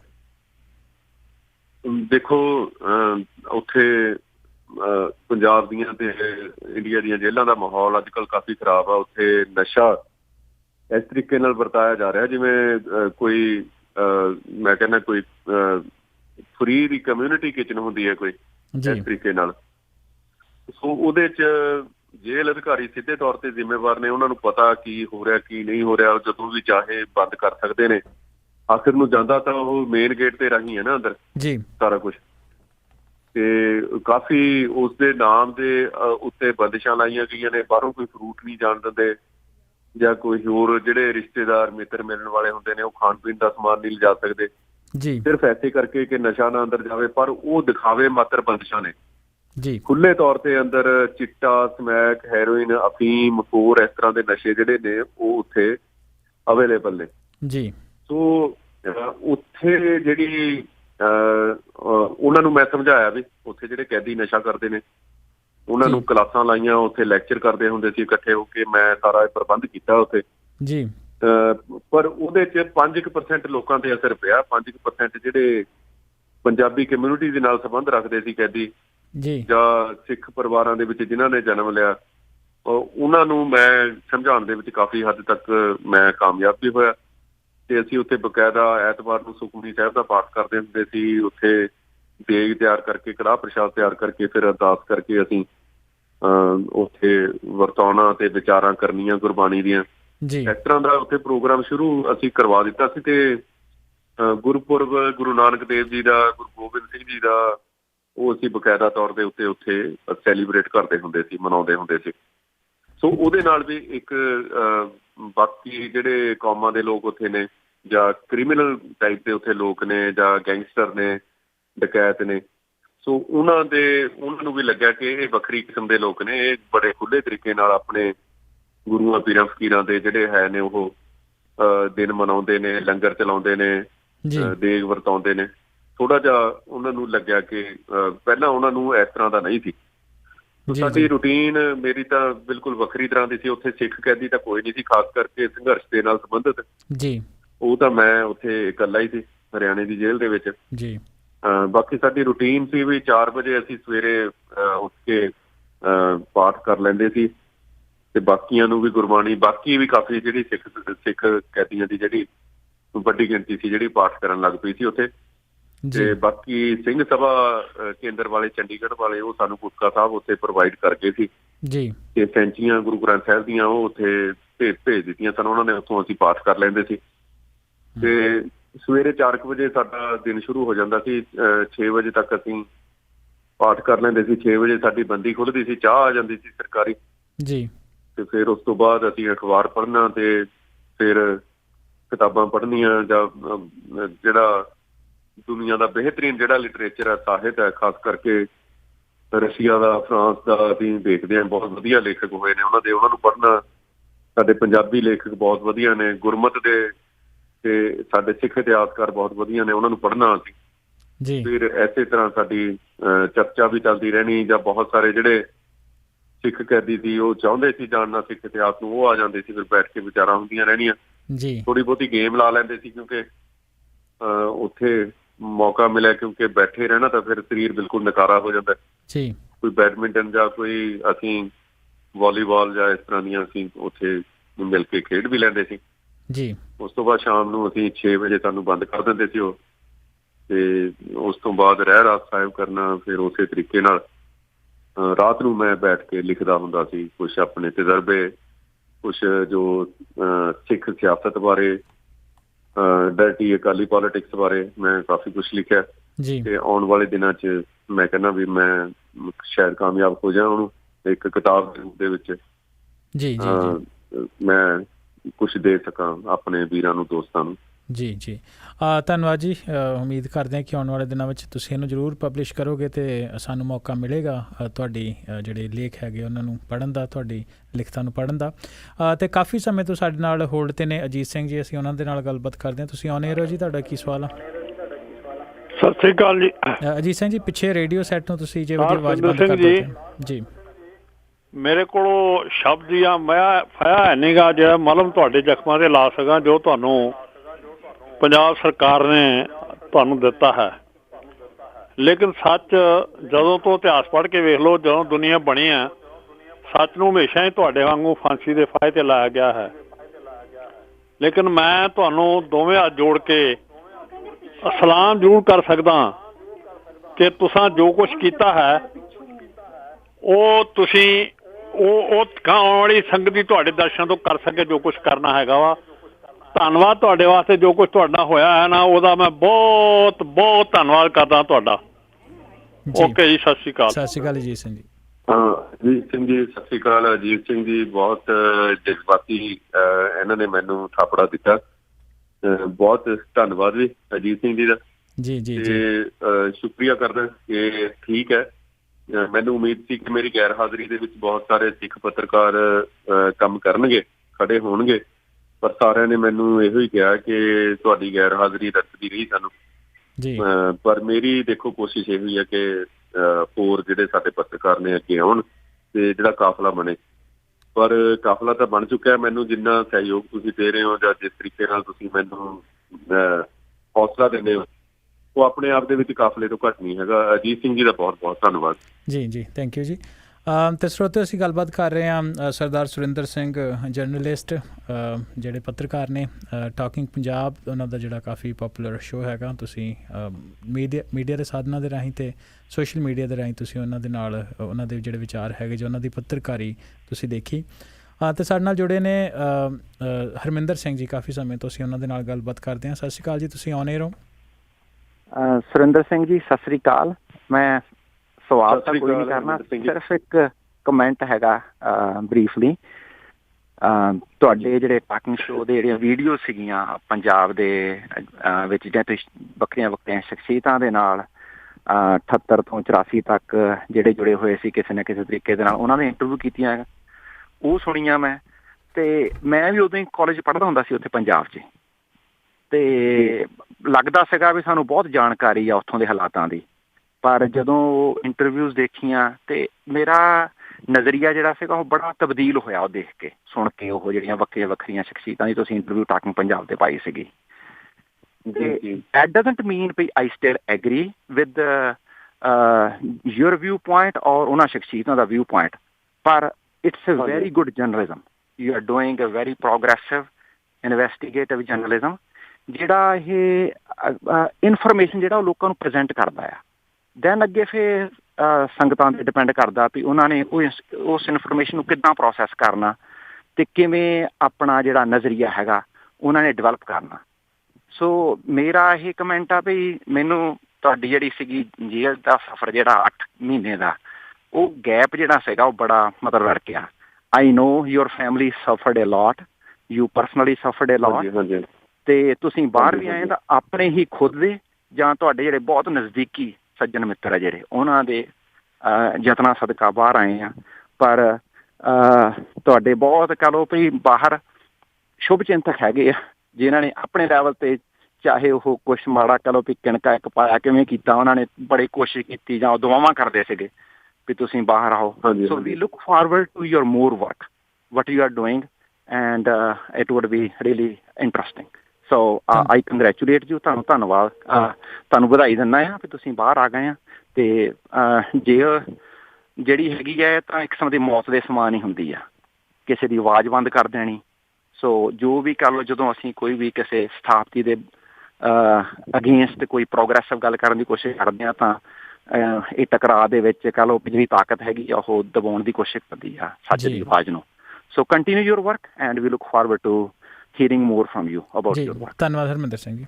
ਥੈਂਕ ਯੂ ਹਰਮਿੰਦਰ ਸਿੰਘ ਜੀ, ਬਹੁਤ ਬਹੁਤ ਧੰਨਵਾਦ ਤੁਹਾਡਾ, ਸ਼ੁਕਰੀਆ। ਤੁਸੀਂ ਦੇ ਵਿੱਚ ਕਿਉਂਕਿ ਗੱਲਾਂ ਤਾਂ ਭਾਵੇਂ ਆਪਾਂ ਜਿੰਨੀਆਂ ਮਰਜ਼ੀ ਕਰਦੇ ਰਹੀਏ, ਮੈਨੂੰ ਹੱਲਾਸ਼ੇਰੀ ਦਿੱਤੀ ਤੇ ਮੇਰੀ ਕੋਸ਼ਿਸ਼ ਰਹੂਗੀ ਕਿ ਮੈਂ ਝੁਕਾਣਾ ਤੇ ਵੀ ਕਰਾਂ। ਥੈਂਕ ਯੂ ਵੈਰੀ ਮਚ ਜੀ। ਜੀ ਧੰਨਵਾਦ। ਤੇ ਮਹਿੰਦਰ ਸਿੰਘ ਜੀ ਦੇ ਨਾਲ ਅਸੀਂ ਗੱਲਬਾਤ ਕਰਦੇ ਹਾਂ ਜੀ। ਮਹਿੰਦਰ ਸਿੰਘ ਜੀ, ਹੈਲੋ ਸੁਰਿੰਦਰ ਸਿੰਘ ਜੀ, ਸਤਿ ਸ੍ਰੀ ਅਕਾਲ ਜੀ। ਹਾਂਜੀ ਮਹਿੰਦਰ ਸਿੰਘ ਜੀ, ਸਤਿ ਸ੍ਰੀ ਅਕਾਲ ਜੀ। ਸਤਿ ਸ੍ਰੀ ਅਕਾਲ ਜੀ। ਅੱਛਾ ਪੱਤਰਕਾਰ ਸਾਹਿਬ ਜੀ, ਸਭ ਤੋਂ ਪਹਿਲਾਂ ਤੁਹਾਨੂੰ ਬੜੀਆਂ ਮੁਬਾਰਕਾਂ ਕਿ ਤੁਸੀਂ ਬਾਹਰ ਆ ਗਏ। ਜਿਵੇਂ ਕਿ ਸੱਚਾਈ ਦੀ ਹਮੇਸ਼ਾ ਜਿੱਤ ਹੁੰਦੀ ਆ, ਅਸੀਂ ਸੁਣਦੇ ਆ ਰਹੇ ਹਾਂ, ਹੋਈ ਵੀ ਹੈ। ਔਰ ਦੂਸਰਾ ਜਿਹੜਾ ਤੁਹਾਡਾ ਕੰਮ ਆ ਪੱਤਰਕਾਰੀ ਦਾ, ਇਹਦਾ ਬੜਾ ਜੋਖਮ ਭਰਿਆ ਹੋਇਆ, ਕਿਉਂਕਿ ਜੋ ਤੁਸੀਂ ਤੁਹਾਡੇ ਵਰਗੇ ਸੱਚੇ ਪੱਤਰਕਾਰ ਆ, ਇਹ ਸਰਕਾਰਾਂ ਦੇ ਨਿਸ਼ਾਨੇ ਤੇ ਰਹਿੰਦੇ ਆ। ਤੇ ਮੇਰਾ ਸਵਾਲ ਹੈ ਕੀ ਆ ਕਿ ਤੁਹਾਡੇ ਵਰਗੇ ਹੋਰ ਵੀ ਬਹੁਤ ਸਾਰੇ ਹੋਣਗੇ, ਹੈਗੇ ਆ ਜਿਹੜੇ ਕਿ ਸੱਚ ਨੂੰ ਸਾਹਮਣੇ ਲਿਆਉਣਾ ਚਾਹੁੰਦੇ ਪਰ ਉਹਨੂੰ ਲਿਆਉਣ ਦਿੰਦੇ। ਕੀ ਤੁਸੀਂ ਕੋਈ ਐਸੀ ਸੰਸਥਾ ਬਣਾ ਕੇ ਐਸਾ ਮੀਡੀਆ ਤਿਆਰ ਕਰ ਸਕਦੇ ਆ? ਜਿਵੇਂ ਕਿ ਨਸੀਰ ਅਹਿਮਦ ਇੱਕ ਪੱਤਰਕਾਰ ਸੀ, ਉਹਨੇ 16 ਸਾਲ ਜੀ ਨਿਊਜ਼ ਵਿੱਚ ਕੰਮ ਕਰਨ ਤੋਂ ਬਾਅਦ 2014 ਵਿੱਚ ਉਹਨੇ IBN 7 ਦੇ ਵਿੱਚ ਕੰਮ ਕਰਨਾ ਸ਼ੁਰੂ ਕਰਤਾ। ਹੁਣ ਕਸ਼ਮੀਰ ਬਾਰੇ ਝੂਠੀਆਂ ਖਬਰਾਂ ਬਣਾਉਣ ਤੇ ਲਿਖਾਉਣ ਵਿੱਚ ਪੱਤਰਕਾਰੀ ਦਾ ਉਹਦੇ ਤੇ ਬੜਾ ਦਬਾਅ ਪਿਆ। ਜੀ ਨਿਊਜ਼ ਵਾਲੇ ਵੱਡੇ ਅਧਿਕਾਰੀਆਂ ਨੇ ਕਿਹਾ, ਉਹਨੇ ਅਸਤੀਫਾ ਦੇ ਦਿੱਤਾ ਉਹਦੇ ਤੋਂ ਵੀ। ਤੋ ਐਸੇ ਜਿਹੜੇ ਸੱਚ ਲਿਆਉਣ ਵਾਲੇ ਤੁਸੀਂ ਕੁਛ ਸਮਾਜ ਨੂੰ ਜਿਵੇਂ ਅੱਗੇ ਵੀ ਦੇ ਰਹੇ ਆ, ਗਾਂਹ ਦੇਣ ਦੀ ਕੋਸ਼ਿਸ਼ ਕਰੋਗੇ ਕਿ ਨਹੀਂ? ਜੀ ਥੈਂਕ ਯੂ ਜੀ। ਬਹੁਤ ਵਧੀਆ ਜੀ ਤੁਸੀਂ ਗੱਲ ਕੀਤੀ ਹੈ। ਦੇਖੋ ਸਾਰਿਆਂ ਦੀ ਨਜ਼ਰ ਐਸੇ ਮਸਲੇ ਵੱਲ ਹੈ ਕਿ ਸੁਰਿੰਦਰ ਸਿੰਘ ਹੁਣ ਉਹ ਕੰਮ ਕਰੂ ਜਾਂ ਨਹੀਂ ਕਰੂਗਾ ਜੀ। ਦੇਖੋ ਮੇਰਾ ਪਹਿਲਾਂ ਮੈਂ ਲਗਾਤਾਰ ਕਹਿੰਦਾ ਰਿਹਾ ਕਿ ਅਰਦਾਸ ਮੈਂ ਇਹੋ ਹੀ ਕਰਦਾ ਕਿ ਮੈਂ ਝੁਕਾਂ ਨਾ ਤੇ ਵਿਕਾਂ ਨਾ। ਮੈਨੂੰ ਲੱਗਦਾ ਇਸੇ ਚੀਜ਼ ਸਾਰਾ ਕੁਛ ਆ ਜਾਂਦਾ। ਇਸੇ ਕਰਕੇ ਮੈਂ ਜੇਲ੍ਹ ਗਿਆ ਵੀ ਮੈਨੂੰ ਕੋਈ ਬਲੈਕਮੇਲ ਨਾ ਕਰ ਸਕੇ, ਠੀਕ ਹੈ ਨਾ। ਤੇ ਮੈਨੂੰ ਲੱਗਦਾ ਵੀ ਮੇਰੇ ਇਸ ਕਾਰਜ ਤੋਂ ਹੀ ਸਾਰਾ ਕੁਛ ਸਪਸ਼ਟ ਹੋ ਜਾਂਦਾ ਕਿ ਮੈਂ ਆਪਣੇ ਕਾਰਜ ਪ੍ਰਤੀ ਪੂਰੀ ਤਰ੍ਹਾਂ ਮੈਂ ਸਪਸ਼ਟ ਹਾਂ, ਮੈਂ ਦ੍ਰਿੜ ਹਾਂ ਪੂਰਾ। ਤੇ ਮੁਸ਼ਕਿਲ, ਇਸ ਤੋਂ ਵੱਡੀ ਮੁਸ਼ਕਿਲ ਕੀ ਆ ਸਕਦੀ ਸੀ ਕਿ ਮੈਨੂੰ ਜੇਲ੍ਹ ਰਹਿਣਾ ਪਿਆ, ਹੈ ਨਾ। ਜੀ ਜੀ ਜੀ। ਤੇ ਇਸ ਤੋਂ ਵੱਡੀ ਮੁਸ਼ਕਿਲ ਤਾਂ ਆ ਨਹੀਂ ਸੀ ਸਕਦੀ। ਹੁਣ ਬਾਕੀ ਤਾਂ ਕੋਈ ਹੋਰ ਮਸਲਾ ਰਹਿ ਨਹੀਂ ਗਿਆ। ਮੈਨੂੰ ਲੱਗਦਾ ਵੀ ਉਹ ਮੈਨੂੰ ਬਲੈਕਮੇਲ ਕਰਨ ਜਾਂ ਮੇਰੇ ਪ੍ਰੈਸ਼ਰ ਬਣਾਉਣ ਜਾਂ ਦਬਾਅ ਪਾਉਣ, ਉਹ ਉਹਨਾਂ ਨੇ ਬਹੁਤ ਕਰਕੇ ਦੇਖ ਲਿਆ। ਤੇ ਮੈਨੂੰ ਲੱਗਦਾ ਕਿ ਮੈਂ ਇਹ ਜੋ ਕਾਰਜ ਲੈ ਕੇ ਚੱਲਿਆ ਸਿੱਖ ਪੱਤਰਕਾਰੀ ਦਾ, ਲੋਕਾਂ ਦੀ ਗੱਲ ਕਰਨ ਦਾ, ਦੱਬੇ ਕੁਚਲੇ ਜਿਹਨਾਂ ਨੂੰ ਵਿਕਟਮ ਬਣਾਇਆ ਗਿਆ, ਜਿਹਨਾਂ ਤੇ ਜ਼ੁਲਮ ਹੋਏ ਨੇ, ਉਹਨਾਂ ਦੀ ਗੱਲ ਤਾਂ ਮੈਨੂੰ ਕਰਨੀ ਚਾਹੀਦੀ ਹੈ, ਲਗਾਤਾਰ ਕਰਨੀ ਚਾਹੀਦੀ ਹੈ। ਮੈਂ ਉਸ ਦੇ ਪ੍ਰਤੀ ਮੈਂ ਪੂਰੀ ਤਰ੍ਹਾਂ ਪਾਬੰਦ ਹਾਂ ਤੇ ਮੈਂ decided to do very differently. ਜੀ ਜੀ। ਇਹਨੂੰ ਮੈਂ ਲੈ ਕੇ ਚੱਲਦਾ ਰਹਾਂਗਾ ਇਸੇ ਤਰ੍ਹਾਂ। ਬਹੁਤ ਬਹੁਤ ਧੰਨਵਾਦ ਜੀ ਤੁਹਾਡਾ ਜੀ। ਤੇ ਅਗਲੇ ਸਾਡੇ ਕਾਲਰ ਨੇ ਕੈਨੇਡਾ ਤੋਂ ਸੁਰਿੰਦਰ ਸਿੰਘ ਜੀ। ਹਾਂਜੀ ਸਤਿ ਸ੍ਰੀ ਅਕਾਲ। ਪਹਿਲਾਂ ਤਾਂ ਬਹੁਤ ਬਹੁਤ ਵਧਾਈਆਂ ਸੁਰਿੰਦਰ ਸਿੰਘ ਨੂੰ। ਤੇ ਅਸੀਂ ਹਰ ਵੇਲੇ ਝਾਕਦੇ ਸੀਗੇ ਵੀ ਇਹ ਕਦੋਂ ਬਾਹਰ ਆਉਂਦੇ, ਤੇ ਪਹਿਲਾਂ ਮੈਨੂੰ ਪਤਾ ਵੀ ਲੇਟ ਲੱਗਾ ਵੀ ਅੰਦਰ ਚਲ ਗਿਆ। ਪਰ ਇੱਕ ਇਹਨਾਂ ਨੂੰ ਯਾਦ ਹੋਊਗਾ, ਇਹਨਾਂ ਨੇ ਚੰਡੀਗੜ੍ਹ ਦੇ ਵਿੱਚ, ਅੱਛਾ ਚੰਡੀਗੜ੍ਹ ਸੀਗੀ ਇੱਕ ਕਵਰ ਕਰਨ ਗਏ ਸੀਗੇ, ਉਹ ਅਕਾਲੀ ਦਲ ਦੀ ਹੋਈ ਆ ਬੀਬੀ। ਤੇ ਉਹ ਜਦੋਂ ਉਹਨਾਂ ਨੂੰ ਕੋਈ ਗੱਲ ਪੁੱਛਦੇ, ਉਹ ਕਹਿੰਦੀ ਤੂੰ ਕੌਣ ਆ?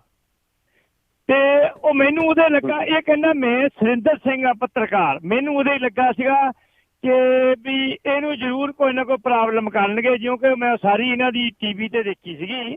ਤੇ ਸ਼ਾਇਦ ਉਹ ਅਕਾਲੀ ਦਲ ਦੇ ਵਿੱਚ ਉੱਥੇ ਮੈਨੂੰ ਤਾਂ ਉਹ ਮੇਅਰ ਵੀ ਰਹੀ ਹੈਗੀ ਆ ਚੰਡੀਗੜ੍ਹ ਦੇ ਵਿੱਚ ਬੀਬੀ। ਤੇ ਇਹਨਾਂ ਤੋਂ ਯਾਦ ਹੋਣਾ, ਮੈਨੂੰ ਇੰਨਾ ਯਾਦ ਨਹੀਂ ਰਹਿੰਦਾ ਹੈਗਾ। ਪਰ ਉਹ ਮੈਨੂੰ ਜਦੋਂ ਇਹ ਅੰਦਰ ਚਲ ਗਿਆ, ਫਿਰ ਮੇਰੇ ਦਿਮਾਗ 'ਚ ਰਹੀ ਵੀ ਇਹਨਾਂ ਨੂੰ ਪ੍ਰੋਬਲਮ ਹੋ ਗਈ ਆ। ਤੇ ਬਾਕੀ ਮੈਂ ਇੰਨਾ ਕਹਿ ਸਕਦਾ ਵੀ ਬਹੁਤ ਬਹੁਤ ਵਧਾਈਆਂ ਸੱਚੇ ਪਾਤਸ਼ਾਹ ਦਾ, ਕੋਟ ਐਂਡ ਕੋਟ ਧੰਨਵਾਦ ਆ ਜਿਹਨੇ ਸਚਾਈ ਦੀ ਜਿੱਤ ਕੀਤੀ ਆ। ਬਸ ਮੈਂ ਇੰਨਾ ਕੁਝ ਕਹਿ ਸਕਦਾ ਤੇ ਬਾਕੀ ਕੋਈ ਮੇਰਾ ਸਵਾਲ ਨਹੀਂ ਹੈਗਾ। ਤੇ ਜਿੱਦਣ ਦੇ ਬਾਹਰ ਆਏ ਆ, ਅੱਗੇ ਦਿਨ ਵੀ ਮੈਂ ਇੱਕ ਦਿਨ ਵੀ ਸੁਣਿਆ ਸੀਗਾ ਇਹਨਾਂ ਦੀ ਆਵਾਜ਼, ਤੇ ਅਸੀਂ ਬਹੁਤ ਖੁਸ਼ ਹਾਂ ਸਾਰੇ। ਤੇ ਸੱਚੇ ਪਾਤਸ਼ਾਹ ਇਹਨਾਂ ਨੂੰ ਇਸੇ ਤਰ੍ਹਾਂ ਚੜ੍ਹਦੀ ਕਲਾ ਵਿੱਚ ਰੱਖੇ।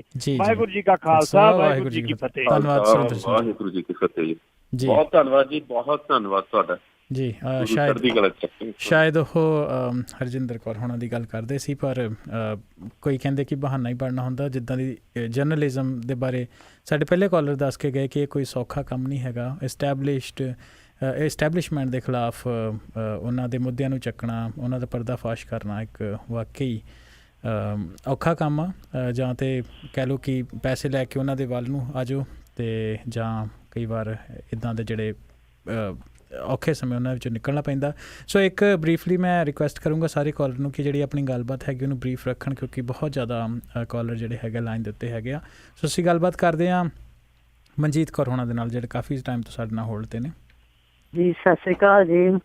ਸਤਿ ਸ਼੍ਰੀ ਅਕਾਲ ਜੀ। ਸਤਿ ਸ਼੍ਰੀ ਅਕਾਲ ਜੀ। ਸਤਿ ਸ਼੍ਰੀ ਅਕਾਲ। ਹਾਂਜੀ, ਬੜਾ ਮਨ ਨੂੰ ਖੁਸ਼ੀ ਹੋਈ ਹੈ ਵੀ ਤੁਸੀਂ ਜਿੱਥੇ ਆਮ ਸ਼ੇਰ ਜਾਂਦੇ ਨੇ ਉੱਥੋਂ ਜਾ ਕੇ ਵਾਪਸ ਆ ਗਏ ਹੋ ਜੀ। ਇਹ ਤੇ ਸਾਡੇ ਸਿੱਖ ਕੌਮ ਦੇ ਮਤਲਬ ਇੱਕ ਮੋਹਰ ਲੱਗਦੀ ਹੁੰਦੀ ਹੈ ਜੀ। ਜੇਲ੍ਹਾਂ 'ਚ ਬੀਬੀਆਂ ਵੀ ਜਾਂਦੀਆਂ ਨੇ, ਜੇਲ੍ਹਾਂ 'ਚ ਵੀਰ ਵੀ ਜਾਂਦੇ ਨੇ, ਸ਼ੇਰ ਹੀ ਜਾਂਦੇ ਨੇ, ਗਿੱਦੜ ਤੇ ਪੈਸੇ ਪੂਸੇ ਲੈ ਕੇ ਪਾਸੇ ਹੋ ਜਾਂਦੇ ਨੇ। ਉਹ ਆਂਦੇ ਨੇ ਵੀ ਸਾਨੂੰ ਖਾਣ ਨੂੰ ਚਾਹੀਦਾ, ਬਸ ਜਿੱਦਣ ਮਰਜ਼ੀ ਲਾ ਲਓ। ਹਾਂਜੀ ਹਾਂਜੀ ਜੀ, ਬਿਲਕੁਲ ਬਿਲਕੁਲ ਜੀ, ਬਿਲਕੁਲ। ਤੇ ਜਿਹੜੇ ਸ਼ੇਰ ਦੇ ਹੁੰਦੇ ਨੇ ਉਹੀ ਅੱਗੇ ਖਲੋਂਦੇ ਨੇ ਜੀ। ਬਿਲਕੁਲ ਠੀਕ ਆ ਜੀ, ਥੈਂਕ ਯੂ, ਧੰਨਵਾਦ। ਇਹ ਸਾਡਾ ਵਿਰਸਾ ਜੀ, ਸਾਡਾ ਇਤਿਹਾਸ ਹੈ, ਤੇ ਸਾਡੀਆਂ ਅਸੀਂ ਨਿੱਕੇ ਹੁੰਦੇ ਆਪਣੀਆਂ ਮਾਵਾਂ ਕੋਲੋਂ ਜੋ ਸਿੱਖ ਇਤਿਹਾਸ ਬਾਰੇ ਸੁਣੀਆਂ ਨੇ ਕਹਾਣੀਆਂ, ਇਹ ਉਹਦਾ ਹੀ ਅਸਰ ਹੁੰਦਾ ਜੀ। ਤਾਂ ਹੀ ਆਪਾਂ ਕਹਿੰਦੇ ਹਾਂ ਕਿ ਆਪਣੇ ਬੱਚਿਆਂ ਨੂੰ ਵਿਰਸਾ ਤੇ ਆਪਣਾ ਸਾਹਿਤ ਜਿਹੜਾ ਹੈ ਉਸ ਦੇ ਨਾਲ ਜੋੜੀ ਰੱਖਣਾ ਚਾਹੀਦਾ। ਤੇ ਜੇ ਅਸੀਂ ਜੋੜਾਂਗੇ ਨਹੀਂ, ਸਾਡੇ ਬੱਚੇ ਆਪਣਾ ਇਤਿਹਾਸ ਭੁੱਲ ਗਏ ਜਾਂ ਉਹਨਾਂ ਨੂੰ ਸਮੇਂ ਦੇ ਉੱਤੇ ਇਸ ਦਾ ਚੇਤਾ ਨਾ ਰਿਹਾ, ਤਾਂ ਨਾ ਤਾਂ ਉਹ ਗੁਰਬਾਣੀ ਦਾ ਪਾਠ ਕਰ ਸਕਣਗੇ, ਤੇ ਨਾ ਫਿਰ ਉਹ ਇਸ ਤਰੀਕੇ ਨਾਲ ਆਪਣੇ ਨਾਲ ਹੁੰਦੀ ਜਿਹੜੀ ਨਾਇਨਸਾਫ਼ੀ ਹੈ ਉਸ ਦੇ ਖਿਲਾਫ ਆਵਾਜ਼ ਹੀ ਬੁਲੰਦ ਕਰ ਸਕਣਗੇ। ਸੋ ਮੈਂ ਤਾਂ ਵਾਰ-ਵਾਰ ਆਪਣੇ ਸਰੋਤਿਆਂ ਨੂੰ, ਆਪਣੇ ਮਿੱਤਰਾਂ ਨੂੰ ਹੱਥ ਜੋੜ ਕੇ ਬੇਨਤੀ ਕਰਦਾ ਕਿ ਆਪਣੇ ਬੱਚਿਆਂ ਨੂੰ ਸਿੱਖ ਇਤਿਹਾਸ, ਸਿੱਖ ਵਿਰਸੇ ਬਾਰੇ ਤਾਂ ਜਾਣਕਾਰੀ ਜ਼ਰੂਰ ਦਿਓ। ਫਿਰ ਉਹ ਪੁੱਛਣਗੇ ਕਿ ਇਹਨਾਂ 'ਚ ਇੰਨੀ ਤਾਕਤ ਕਿਉਂ ਸੀ, ਸਾਡੇ ਬਜ਼ੁਰਗਾਂ 'ਚ, ਸਾਡੇ ਵੱਡੇ ਵਡੇਰਿਆਂ 'ਚ। ਤਾਂ ਉਹ ਉਸ ਦਾ ਕਾਰਨ, ਉਸ ਦਾ ਰੀਜ਼ਨ ਇੱਕੋ ਹੀ ਹੈ ਵੀ ਇੰਨੀ ਤਾਕਤ ਕਿਉਂ ਸੀ, ਇੰਨੇ ਜ਼ੁਲਮ ਕਿਉਂ ਸਹਿ ਗਏ, ਜਾਂ ਇੰਨੀ ਚੰਗੇ ਤਰੀਕੇ ਨਾਲ ਉਹਨਾਂ ਨੇ ਦੁਨੀਆ ਦੀਆਂ ਜਿਹੜੀਆਂ ਸਭ ਤੋਂ ਜ਼ਾਲਮ ਤੇ ਖਤਰਨਾਕ ਜਿਹੜੀਆਂ ਫੌਜਾਂ ਸਨ ਉਹਨਾਂ ਦਾ ਮੁਕਾਬਲਾ ਕਾਮਯਾਬੀ ਨਾਲ ਕਿਵੇਂ ਕੀਤਾ। ਉਹ ਸੀ ਗੁਰਬਾਣੀ। ਗੁਰਬਾਣੀ ਤੇ ਚੱਲ ਕੇ ਉਹਨਾਂ ਨੇ ਵਾਹਿਗੁਰੂ ਦੇ ਨਾਮ ਨਾਲ ਜੁੜ ਕੇ ਇਹ ਸਾਰਾ ਕੁਝ ਸੰਭਵ ਕੀਤਾ, ਜੋ ਗੁਰੂ ਸਾਹਿਬ ਨੇ ਸਾਨੂੰ ਹੁਕਮ ਕੀਤਾ ਸੀ ਕਿ ਗੁਰੂ ਮਾਨਿਓ ਗ੍ਰੰਥ ਤੇ ਤੁਸੀਂ ਜਿਹੜਾ ਮੂਲ ਮੰਤਰ ਦਿੱਤਾ ਗੁਰੂ ਨਾਨਕ ਨੇ ਸਾਨੂੰ, ਉਸ ਦੇ ਵਿੱਚ ਇਹ ਸਾਰੀ ਤਾਕਤ ਹੈ। ਸੋ ਵਿਰਸਾ ਤੇ ਇਤਿਹਾਸ ਸਾਨੂੰ ਜ਼ਰੂਰ ਉਸ ਦੇ ਨਾਲ ਜੁੜੇ ਰਹਿਣਾ ਚਾਹੀਦਾ। ਬਹੁਤ ਬਹੁਤ ਧੰਨਵਾਦ ਜੀ, ਤੁਸੀਂ ਹੱਲਾਸ਼ੇਰੀ ਦਿੱਤੀ ਮੈਨੂੰ। ਤੁਸੀਂ ਇਸੇ ਤਰੀਕੇ ਨਾਲ ਸਾਥ ਦਿੰਦੇ ਰਹੋਗੇ, ਆਪਾਂ ਚੱਲਦੇ ਰਹਾਂਗੇ ਜੀ ਜੀ ਜੀ। ਸੋ ਨੈਕਸਟ ਸਾਡੇ ਨਾਲ ਮਹੇਸ਼ ਇੰਦਰ ਸਿੰਘ ਜੀ ਔਨ 에ਅਰ ਨੇ ਜੀ। ਹਾਂਜੀ ਭਾਜੀ, ਸੁਰਿੰਦਰ ਸਿੰਘ ਜੀ, ਵਾਹਿਗੁਰੂ ਜੀ ਕਾ ਖਾਲਸਾ, ਵਾਹਿਗੁਰੂ ਜੀ ਕੀ ਫਤਿਹ। ਮਹੇਸ਼ ਇੰਦਰ ਸਿੰਘ ਜੀ, ਵਾਹਿਗੁਰੂ ਜੀ ਕਾ ਖਾਲਸਾ, ਵਾਹਿਗੁਰੂ ਜੀ ਕੀ ਫਤਿਹ ਜੀ। ਸੁਰਿੰਦਰ ਸਿੰਘ ਜੀ, ਮੈਂ ਇਸ ਗੱਲ ਦਾ ਬੜੀ ਖੁਸ਼ੀ ਹੈ, ਤੁਸੀਂ ਘੱਟੋ ਘੱਟ ਆਪਦੀ ਜ਼ਮੀਰ ਨੂੰ ਮਰਨ ਨਹੀਂ ਦਿੱਤਾ। ਜੇਲ੍ਹ ਜਾਣਾ, ਜੇਲ੍ਹ 'ਚ ਰਹਿਣਾ ਠੀਕ ਆ, ਔਖਾ ਬੜਾ ਔਖਾ ਕੰਮ ਹੈ। ਇੱਕ ਪੱਤਰਕਾਰ ਹੁੰਦੇ ਹੋਏ ਮੈਂ ਤੁਹਾਡੀਆਂ ਕਾਫੀ ਜਿਹੜੀਆਂ ਵੀਡੀਓ ਤੁਸੀਂ ਸ਼ੇਅਰ ਕੀਤੀਆਂ ਨੇ, ਇੱਕ ਸਾਡੇ ਮਾਮਾ ਜੀ ਦੀ ਵੀ ਹੈ ਵਿੱਚ, ਭਰਪੂਰ ਸਿੰਘ ਬਲਵੀਰ ਦੀ, ਤੇ ਆਪਣਾ ਸੂਰ ਸਿੰਘ ਖਾਲਸਾ ਜੀ ਹੋਰਿਆਂ ਨਾਲ, ਮੈਂ ਉਹ ਸਾਰੀਆਂ ਮੈਂ ਤੁਹਾਡੀਆਂ ਦੇਖੀਆਂ ਨੇ। ਤੇ ਮੈਂ ਖੁਦ ਵੀ ਆਲ ਇੰਡੀਆ ਸਿੱਖ ਸਟੂਡੈਂਟ ਫੈਡਰੇਸ਼ਨ 'ਚ ਕਾਫੀ ਲੰਮਾ ਸਮਾਂ 10-12 ਸਾਲ ਲਾ ਕੇ ਆਇਆ, ਉੱਥੇ ਬੜੇ ਤਸੀਹੇ ਝੱਲ ਕੇ ਆਇਆ। ਮੈਨੂੰ ਪਤਾ ਵੀ ਉੱਥੋਂ ਦੇ ਤਸੀਹੇ ਕੀ ਹੁੰਦੇ ਨੇ, ਪਰ ਐਜ਼ ਇੱਕ ਜਰਨਲਿਸਟ ਹੁੰਦੇ ਹੋਏ ਮਤਲਬ ਕਿ ਤੁਹਾਡੇ ਤੇ ਜਿਹੜਾ ਇਹਨਾਂ ਨੇ ਕਸ਼ਟ ਕੀਤਾ, ਮੈਂ ਇਹਦੇ ਸਾਰੇ ਚੋਂ ਇੱਕ ਨਿਚੋੜ ਤੁਹਾਨੂੰ ਬੜਾ ਜ਼ਿਆਦਾ ਟਾਈਮ ਨਹੀਂ ਲੈਂਦਾ। ਇੱਕ ਗੱਲ ਕਹੂੰਗਾ ਜੀ, ਤੁਸੀਂ ਉਹ ਕਰ ਵਿਖਾਇਆ। ਉਹ ਕਹਿੰਦੇ ਹੁੰਦੇ ਨੇ, ਇਨਸਾਨ ਹੀ ਕਿਆ ਜੋ ਡਰ ਜਾਏ ਹਾਲਾਤ ਕੇ ਖੂਨੀ ਮੰਜ਼ਰ ਸੇ, ਉਸ ਹਾਲ में जीना लाजम है जिस हाल में जीना मुश्किल है। ਤੁਸੀਂ ਉਹ ਕਰਕੇ ਦਿਖਾਇਆ। ਹਮੇਸ਼ਾ ਅਸੀਂ ਤੁਹਾਡੇ ਰਿਣੀ ਰਹਾਂਗੇ। ਤੁਸੀਂ ਬਹੁਤ ਵਧੀਆ ਕੰਮ ਕੀਤਾ ਸਿੱਖ ਕੌਮ ਵਾਸਤੇ, ਸਿੱਖ ਧਰਮ ਵਾਸਤੇ। ਜਿਹੜਾ ਅੱਜ ਗੱਦੀਆਂ ਤੇ ਬੈਠੇ ਲੋਕ ਨਹੀਂ ਕਰ ਰਹੇ, ਜਿਨ੍ਹਾਂ ਦੀ ਡਿਊਟੀ ਬਣਦੀ ਹੈ, ਉਹ ਆਪਦੀ ਡਿਊਟੀ ਇਸੇ ਤਰ੍ਹਾਂ ਹੀ ਨਿਭਾ ਰਹੇ ਨੇ ਕਿ ਤੁਹਾਡੇ ਵਰਗੇ ਜੁਝਾਰੂ ਤੇ ਸਿਰਧੜ ਯੋਧਿਆਂ ਨੂੰ, ਪੱਤਰਕਾਰਾਂ ਨੂੰ ਫੜ ਕੇ ਅੰਦਰ ਕਰ ਰਹੇ ਨੇ। ਇਹ ਬਹੁਤ ਮਾੜੀ ਤੇ ਉਹਨਾਂ ਦੀ ਘਟੀਆ ਗੱਲ ਹੈ। ਪਰ ਜੋ ਤੁਸੀਂ ਕਰਕੇ ਆਏ ਹੋ, ਅਸੀਂ ਹਮੇਸ਼ਾ ਤੁਹਾਨੂੰ ਸਲੂਟ ਕਰਦੇ ਹਾਂ ਇਸ ਗੱਲ ਤੇ। ਥੈਂਕ ਯੂ ਜੀ। ਥੈਂਕ ਯੂ ਜੀ ਮਹੇਸ਼ਿੰਦਰ ਜੀ। ਮਹੇਸ਼ਿੰਦਰ ਸਿੰਘ ਜੀ ਬਹੁਤ ਬਹੁਤ ਧੰਨਵਾਦ ਤੁਹਾਡਾ, ਬਹੁਤ ਸ਼ੁਕਰੀਆ ਜੀ। ਮੇਰਾ ਪਰਿਵਾਰ ਮੈਂ ਸਮਝਦਾ ਜੀ ਸਾਰੇ ਜਿੰਨੇ ਵੀ ਸਾਡੇ ਸਰੋਤੇ ਨੇ ਇਸ ਵੇਲੇ ਕਾਲ ਕਰ ਰਹੇ ਨੇ ਜਾਂ ਜਿਹੜੇ ਪੱਤਰਕਾਰੀ ਦੇ ਜ਼ਰੀਏ ਮੇਰੇ ਨਾਲ ਜੁੜੇ ਹੋਏ ਨੇ ਜਾਂ ਕੋਈ ਵੀ ਮੇਰੇ ਪ੍ਰਤੀ ਭਾਵਨਾ ਰੱਖਦੇ ਨੇ ਕਿਸੇ ਤਰ੍ਹਾਂ ਦੀ, ਮੈਂ ਆਪਣੇ ਪਰਿਵਾਰ ਦੇ ਮੈਂਬਰ ਸਮਝਦਾ ਸਾਰਿਆਂ ਨੂੰ। ਮੇਰੇ ਭਰਾ ਨੇ, ਮੇਰੇ ਬਜ਼ੁਰਗ ਨੇ, ਮੇਰੇ ਛੋਟੇ ਭਰਾ ਨੇ, ਮੇਰੀਆਂ ਭੈਣਾਂ ਨੇ, ਮੇਰੀਆਂ ਮਾਤਾਵਾਂ ਨੇ। ਤਾਂ ਮੈਨੂੰ ਬੜੀ ਖੁਸ਼ੀ ਹੁੰਦੀ ਹੈ ਕਿ ਮੇਰਾ ਜਿਹੜਾ ਪਰਿਵਾਰ ਹੈ ਬਹੁਤ ਵੱਡਾ ਪਰਿਵਾਰ ਹੋ ਗਿਆ ਹੁਣ, ਤੇ ਮੈਨੂੰ ਹੁਣ ਪਹਿਲਾਂ ਨਾਲੋਂ ਵੀ ਜ਼ਿਆਦਾ ਵਚਨਬੱਧਤਾ ਦੇ ਨਾਲ ਕੰਮ ਕਰਨਾ ਹੋਊਗਾ। ਤੇ ਇਹ ਮੈਂ ਆਪਣੇ ਪਰਿਵਾਰ ਦੀ ਜਿਹੜੀ ਹੱਲਾਸ਼ੇਰੀ ਆ ਉਸ ਤੋਂ ਬਿਨਾਂ ਨਹੀਂ ਕਰ ਸਕਦਾ। ਜੀ ਬਿਲਕੁਲ। ਅਤੇ ਪ੍ਰੋਗਰਾਮ ਦੇ ਅਸੀਂ ਆਲਮੋਸਟ ਅਖੀਰ ਦੇ ਵਿੱਚ ਜਾ ਰਹੇ ਨੇ। ਅਸੀਂ ਹੋਰ ਜਿਹੜੀਆਂ ਕਾਲਸ ਉਹ ਨਹੀਂ ਲੈ ਸਕਦੇ, ਪਰ ਜਿਹੜੇ ਸਰੋਤੇ ਸਾਡੇ ਨਾਲ ਲਾਈਨ 'ਤੇ ਨੇ ਅਸੀਂ ਉਹਨਾਂ ਦੇ ਨਾਲ ਗੱਲਬਾਤ ਜ਼ਰੂਰ ਕਰਾਂਗੇ। ਸੋ ਸਾਡੇ ਨਾਲ ਲਾਸ ਐਂਜਲਸ ਤੋਂ ਕੁਲਦੀਪ ਸਿੰਘ ਜੀ ਜੁੜੇ ਨੇ। ਜੀ ਕੁਲਦੀਪ ਸਿੰਘ ਜੀ। ਸੁਰਿੰਦਰ ਸਿੰਘ ਜੀ, ਵਾਹਿਗੁਰੂ ਜੀ ਕਾ ਖਾਲਸਾ, ਵਾਹਿਗੁਰੂ ਜੀ ਕੀ ਫਤਿਹ। ਹਾਂਜੀ ਕੁਲਦੀਪ ਸਿੰਘ ਜੀ, ਵਾਹਿਗੁਰੂ ਜੀ ਕਾ ਖਾਲਸਾ, ਵਾਹਿਗੁਰੂ ਜੀ ਕੀ ਫਤਿਹ ਜੀ। ਟਾਈਮ ਸਮਾਂ ਬਹੁਤ ਥੋੜਾ, ਕਾਲਰ ਬਹੁਤ ਜ਼ਿਆਦਾ ਨੇ। ਮੈਂ ਚਾਹੁੰਦਾ ਸਾਰੇ ਹੀ ਫਤਿਹ ਬੁਲਾ ਲੈਣ, ਤੇ ਮੈਂ ਸਿਰਫ ਇੰਨਾ ਹੀ ਅੱਜ ਕਹਿਣਾ ਚਾਹਾਂਗਾ ਵੀ ਸਤਿਗੁਰੂ ਸੱਚੇ ਪਾਤਸ਼ਾਹ ਨੇ ਬੜੀ ਕਿਰਪਾ ਕੀਤੀ ਹੈ। ਮਨ ਬੜਾ ਖੁਸ਼ ਹੋਇਆ ਜਿੱਦਣ ਦੀ ਇਹ ਖਬਰ ਸੁਣੀ ਸੀ ਆਪ ਜੀ ਰਿਹਾ ਹੋ ਕੇ ਬਾਹਰ ਆ ਗਏ ਹੋ। ਸੱਚੇ ਪਾਤਸ਼ਾਹ ਦਾ ਕੋਟਾਨ ਕੋਟ ਧੰਨਵਾਦ, ਆਪ ਜੀ ਦਾ ਬਹੁਤ ਬਹੁਤ ਧੰਨਵਾਦ ਜੋ ਆਪ ਜੀ ਨੇ ਕੌਮ ਦੀ ਸੇਵਾ ਕੀਤੀ ਹੈ। ਬੜੀਆਂ ਵੱਡਮੁੱਲੀਆਂ ਤੇ ਕੀਮਤੀ ਜਾਣਕਾਰੀਆਂ ਨਸ਼ਰ ਕਰਕੇ ਸੰਗਤ ਦੇ ਸਾਹਮਣੇ ਪੇਸ਼ ਕੀਤੀਆਂ। ਆਉਣ ਵਾਲੇ ਸਮੇਂ 'ਚ ਵੀ ਗੁਰੂ ਕਿਰਪਾ ਕਰੇ, ਚੜ੍ਹਦੀ ਕਲਾ 'ਚ ਰਹੋ, ਇਸੇ ਤਰ੍ਹਾਂ ਹੀ ਕੌਮ ਦੀ ਸੇਵਾ ਕਰਦੇ ਰਹੋ। ਵਾਹਿਗੁਰੂ ਜੀ ਕਾ ਖਾਲਸਾ, ਵਾਹਿਗੁਰੂ ਜੀ ਕੀ ਫਤਿਹ ਜੀ। ਫਤਿਹ। ਧੰਨਵਾਦ ਕੁਲਦੀਪ ਸਿੰਘ ਜੀ। ਜੀ ਤੇ ਸਾਡੇ ਨਾਲ ਕੈਨੇਡਾ ਤੋਂ ਪ੍ਰਿਤਪਾਲ ਸਿੰਘ ਜੀ ਜੁੜੇ ਨੇ, ਉਹਨਾਂ ਦੇ ਨਾਲ ਅਸੀਂ ਗੱਲਬਾਤ ਕਰਦੇ ਹਾਂ। ਜੀ ਪ੍ਰਿਤਪਾਲ ਜੀ, ਤੁਸੀਂ ਆਨੇ ਰਹੋ। ਹੈਲੋ, ਸਤਿ ਸ਼੍ਰੀ ਅਕਾਲ ਵੀਰ ਜੀ ਸੁਰਿੰਦਰ ਸਿੰਘ ਜੀ। ਸਤਿ ਸ਼੍ਰੀ ਅਕਾਲ ਸਾਰੇ ਪੰਜਾਬੀ। ਸਤਿ ਸ਼੍ਰੀ ਅਕਾਲ ਜੀ। ਸਤਿ ਸ਼੍ਰੀ ਅਕਾਲ ਜੀ। ਪਹਿਲਾਂ ਤਾਂ ਤੁਹਾਨੂੰ ਬਹੁਤ ਬਹੁਤ ਵਧਾਈਆਂ ਸੁਰਿੰਦਰ ਸਿੰਘ ਜੀ। ਤੁਹਾਡੀਆਂ ਵੀਡੀਓ, ਤੁਹਾਡਾ ਫੇਸਬੁੱਕ ਫੈਨ ਪੇਜ ਸਾਰਾ ਅਸੀਂ ਦੇਖਦੇ ਰਹਿੰਦੇ ਹਾਂ, ਤੇ ਤੁਸੀਂ ਬੜੀ ਵੱਡੀ ਜੰਗ ਜਿੱਤ ਕੇ ਆਏ ਹੋ। ਤੁਹਾਨੂੰ ਵਧਾਈਆਂ ਜੋ ਸਾਰੇ ਸਰੋਤਿਆਂ ਨੇ ਕਹੀਆਂ, ਮੇਰੇ ਵੱਲੋਂ ਵੀ, ਮੇਰੇ ਪਰਿਵਾਰ ਵੱਲੋਂ ਵੀ। ਤੁਹਾਡੀ CD ਜੋ ਜਿਹਦੇ ਵਿੱਚ ਅਲੱਗ-ਅਲੱਗ ਪਾਰਟ। ਹਾਂਜੀ ਜੀ ਜੀ, ਥੈਂਕ ਯੂ ਜੀ, thank you very much. Pritpal Singh ji ਬਹੁਤ ਧੰਨਵਾਦ। ਇਸੇ ਤਰ੍ਹਾਂ ਜੁੜੇ ਰਹੋ ਤੇ ਇਸੇ ਤਰ੍ਹਾਂ ਹੱਲਾਸ਼ੇਰੀ ਦਿੰਦੇ ਰਹੋ, ਅਰਦਾਸ ਕਰਿਆ ਕਰੋ ਵੀ ਇਹ ਬੰਦਾ ਵਿਕੇ ਨਾ, ਝੁਕੇ ਨਾ। ਬਹੁਤ ਧੰਨਵਾਦ ਜੀ। ਜੀ ਥੈਂਕ ਯੂ। ਤੇ ਅਗਲੇ ਸਾਡੇ ਨਾਲ ਬਲਵਿੰਦਰ ਸਿੰਘ ਜੀ ਜੁੜੇ ਨੇ। ਜੀ ਹਾਂਜੀ ਸੁਰਿੰਦਰ ਸਿੰਘ ਜੀ ਤੇ ਵੀਰ ਜੀ, ਸਾਰਿਆਂ ਨੂੰ ਸਾਰੇ ਪਿਆਰ ਭਰੀ ਸਤਿ ਸ੍ਰੀ ਅਕਾਲ। ਮੈਂ ਬਲਵਿੰਦਰ ਸਿੰਘ ਬੋਲਦਾ ਜੀ। ਸਤਿ ਸ਼੍ਰੀ ਅਕਾਲ ਜੀ। ਸੁਰਿੰਦਰ ਸਿੰਘ ਹੋਣਾ ਦੇ ਬਹੁਤ ਬਹੁਤ ਮੁਬਾਰਕਾਂ। ਮੈਂ ਤੇ ਉਹ ਪੁਰਾਣਾ ਵਕਤ ਯਾਦ ਆ ਜਾਂਦਾ ਜਦੋਂ ਫਡੇਸ ਦਾ ਬੁੱਟ ਆਪਣੇ ਗੁਰਨਾਮ ਸਿੰਘ ਦੀ ਬੁੱਟ ਹੋਣਾ ਨਾਲ ਕਾਫੀ ਇੱਕ ਦਿਨ ਪਹਿਲਾਂ ਮੇਰੀ ਉਹਦੀ ਮੁਲਾਕਾਤ ਵੀ ਹੋਈ ਜਦੋਂ ਚੀਜ਼ ਹੁੰਦੇ ਆ। ਉਹੋ ਹੀ ਆਵਾਜ਼ ਮੈਨੂੰ ਕਈ ਵਾਰ ਚੇਤੇ ਆਉਂਦੀ ਆ ਵੀ ਉਹੋ ਹੀ ਸਪੀਚ ਆ ਰਹੀ ਆ। ਕਹਿਣ ਨੂੰ ਕੋਈ ਸ਼ਬਦ ਨਹੀਂ ਕਿ ਜੋ ਇਹ ਕਰ ਵਿਖਾਇਆ ਤੇ ਉਹਨਾਂ ਜਿਨ੍ਹਾਂ ਲੀਆਂ ਤੇ ਚੱਲ ਰਿਹਾ। ਇਹ ਕੰਡਿਆਂ ਵਾਲੀ ਸ਼ੇਰ ਆ ਜੀ। ਇਹ ਬਹੁਤ ਮੁਸ਼ਕਿਲ ਰਹਾਂਗੇ, ਪਰ ਮਹਾਰਾਜ ਤੁਹਾਨੂੰ ਸਿਦਕ ਬਖਸ਼ੇ। ਅਸੀਂ ਤਾਂ ਪੰਨੂ ਸਾਹਿਬ ਨੂੰ ਪੁੱਛਦੇ ਰਹਿੰਦੇ ਹੁੰਦੇ ਸੀ ਵੀ ਕਦੋਂ ਖਾਓਗੇ, ਉਹ ਇਹੋ ਆਉਂਦੇ ਵੀ ਜਦੋਂ ਹੋਈ ਇਨਫੋਰਮੇਸ਼ਨ ਤੁਹਾਨੂੰ ਨਾਲ ਦੀ ਨਾਲ ਦੇਈ ਜਾਂਦੇ ਹਾਂ। ਬਾਕੀ ਮਹਾਰਾਜ ਤੁਹਾਡੀ ਚੜ੍ਹਦੀ ਕਲਾ ਕਰੇ ਤੇ ਉਹਨਾਂ ਪੂਰਨ ਜਿਹੜੇ ਤੁਹਾਨੂੰ ਦਿਲ ਦੇ ਵਿੱਚ ਸੰਜੋਏ ਆ ਕਾਮਯਾਬ ਕਰੇ ਮਹਾਰਾਜ। ਵਾਹਿਗੁਰੂ ਜੀ ਕਾ ਖਾਲਸਾ, ਵਾਹਿਗੁਰੂ ਜੀ ਕੀ ਫਤਿਹ ਜੀ। ਵਾਹਿਗੁਰੂ ਜੀ ਕੀ ਫਤਿਹ ਜੀ। ਜੀ ਧੰਨਵਾਦ ਬਲਵਿੰਦਰ ਸਿੰਘ ਜੀ। ਜੀ ਤੇ ਸਾਡੇ ਨਾਲ ਪ੍ਰਗਟ ਸਿੰਘ ਬੱਲ ਹੁਣੀ ਜੁੜੇ ਨੇ। ਵੈਲਕਮ ਜੀ ਤੁਹਾਡਾ। ਆਪਣਾ ਸੁਰਿੰਦਰ ਜੀ ਬਾਹਰ ਆਉਣ ਦਾ ਵਕਤ ਕੋ ਵਕਤ ਚਾਹੀਏ, ਵਕਤ ਧੰਨਵਾਦ ਜੀ ਤੁਹਾਡਾ। ਤੁਹਾਡੀਆਂ ਜਿਹੜਾ ਸਿੱਖੀਜ਼ਮ ਦਾ ਵਿਸ਼ਾ ਉਹਨਾਂ ਨੇ ਰੰਗ ਲਿਆਂਦਾ ਵਿੱਚ ਵੀ ਦਲੇਰੀ ਭਰਿਆ ਕਦਮ ਚੁੱਕਿਆ। ਤੁਹਾਡਾ ਬਹੁਤ ਬਹੁਤ ਧੰਨਵਾਦ। ਤੇ ਜਿਸ ਤਰ੍ਹਾਂ ਤੁਸੀਂ ਸਿੱਖੀਜ਼ਮ ਦੀ ਭੈਣ ਜੀ ਸੁਰਿੰਦਰ ਜੀ ਗੱਲ ਕਰਕੇ ਗਏ ਆ, ਮੈਂ ਸਾਰੇ ਵੀਰਾਂ ਨੂੰ ਤੁਹਾਡੇ ਨਾਲ ਹੀ ਬੇਨਤੀ ਕਰਦਾ ਵੀ ਦੋ ਨੌਜਵਾਨ ਮੁੰਡੇ ਸਾਨੂੰ ਦੇਖਦੇ ਆ ਕਿ ਤੁਸੀਂ ਜਰਨਲਿਜ਼ਮ ਚ ਸਿੱਖੀਜ਼ਮ ਦੀ ਅਗਵਾਈ ਕਰਦੇ ਤੇ ਜਾਂ ਡਾਕਟਰ ਸੁਖਪ੍ਰੀਤ ਸਿੰਘ ਉਦੋਗੇ ਆ ਹਿਸਟੋਰੀਅਨ ਜਿਹੜਾ ਖੋਜਕਾਰ ਆ ਇਤਿਹਾਸ ਦੀ। ਇਹਨਾਂ ਦੋ ਬੰਦਿਆਂ ਨੂੰ ਮਾੜਾ ਮੋਟਾ ਨਹੀਂ ਪੂਰਾ ਸੱਚ ਝਲਕਦਾ ਵਾ। ਸਿੱਖੀਜ਼ਮ ਦੀ ਵਾਗਡੋਰ ਤੁਹਾਡੇ ਵਰਗੇ ਬੰਦਿਆਂ ਕੋਲ ਆਉਣੀ ਚਾਹੀਦੀ ਹੈ। ਬਹੁਤ ਬਹੁਤ ਧੰਨਵਾਦ ਜੀ ਤੁਹਾਡਾ, ਤੁਸੀਂ ਬਾਹਰ ਆਏ। ਥੈਂਕ ਯੂ ਜੀ ਪ੍ਰਗਟ ਜੀ। ਪ੍ਰਗਟ ਸਿੰਘ ਜੀ ਬਹੁਤ ਧੰਨਵਾਦ ਜੀ ਤੁਹਾਡਾ। ਹੱਲਾਸ਼ੇਰੀ ਦਿੱਤੀ ਹੈ ਤੁਸੀਂ ਤੇ ਮੈਨੂੰ ਮਹਿਸੂਸ ਨਹੀਂ ਹੋਣ ਦਿੱਤਾ ਕਿ ਮੈਂ ਕਿਸੇ ਵੀ ਮੋੜ ਤੇ ਇਕੱਲਾ। ਸੋ ਬਹੁਤ ਧੰਨਵਾਦ ਜੀ। ਜੀ, ਸਾਡੇ ਕੋਲ ਲਾਸਟ 2 ਕਾਲਰ ਅਸੀਂ ਇੰਦਰਜੀਤ ਸਿੰਘ ਹੁਣੀ ਤੇ ਕਰਮਜੀਤ ਮਾਨ ਹੁਣਾਂ ਦੇ ਨਾਲ ਗੱਲਬਾਤ ਕਰਦੇ ਹਾਂ। ਇਸ ਤੋਂ ਬਾਅਦ ਅਸੀਂ ਹੋਰ ਕਾਲ ਜਿਹੜੀਆਂ ਨਹੀਂ ਲੈ ਸਕਦੇ ਕਿਉਂਕਿ ਅਸੀਂ ਪ੍ਰੋਗਰਾਮ ਦੇ ਅਖੀਰ ਦੇ ਵਿੱਚ ਹਾਂ। ਸੋ ਸਭ ਤੋਂ ਪਹਿਲਾਂ ਅਸੀਂ ਕਰਮਜੀਤ ਮਾਨ ਹੁਣਾਂ ਦੇ ਨਾਲ ਗੱਲਬਾਤ ਕਰਦੇ ਹਾਂ। ਜੀ, ਤੁਸੀਂ ਆਉਣੇ ਰਹੋ। ਵਾਹਿਗੁਰੂ ਜੀ ਕਾ ਖਾਲਸਾ, ਵਾਹਿਗੁਰੂ ਜੀ ਕੀ ਫਤਿਹ ਜੀ।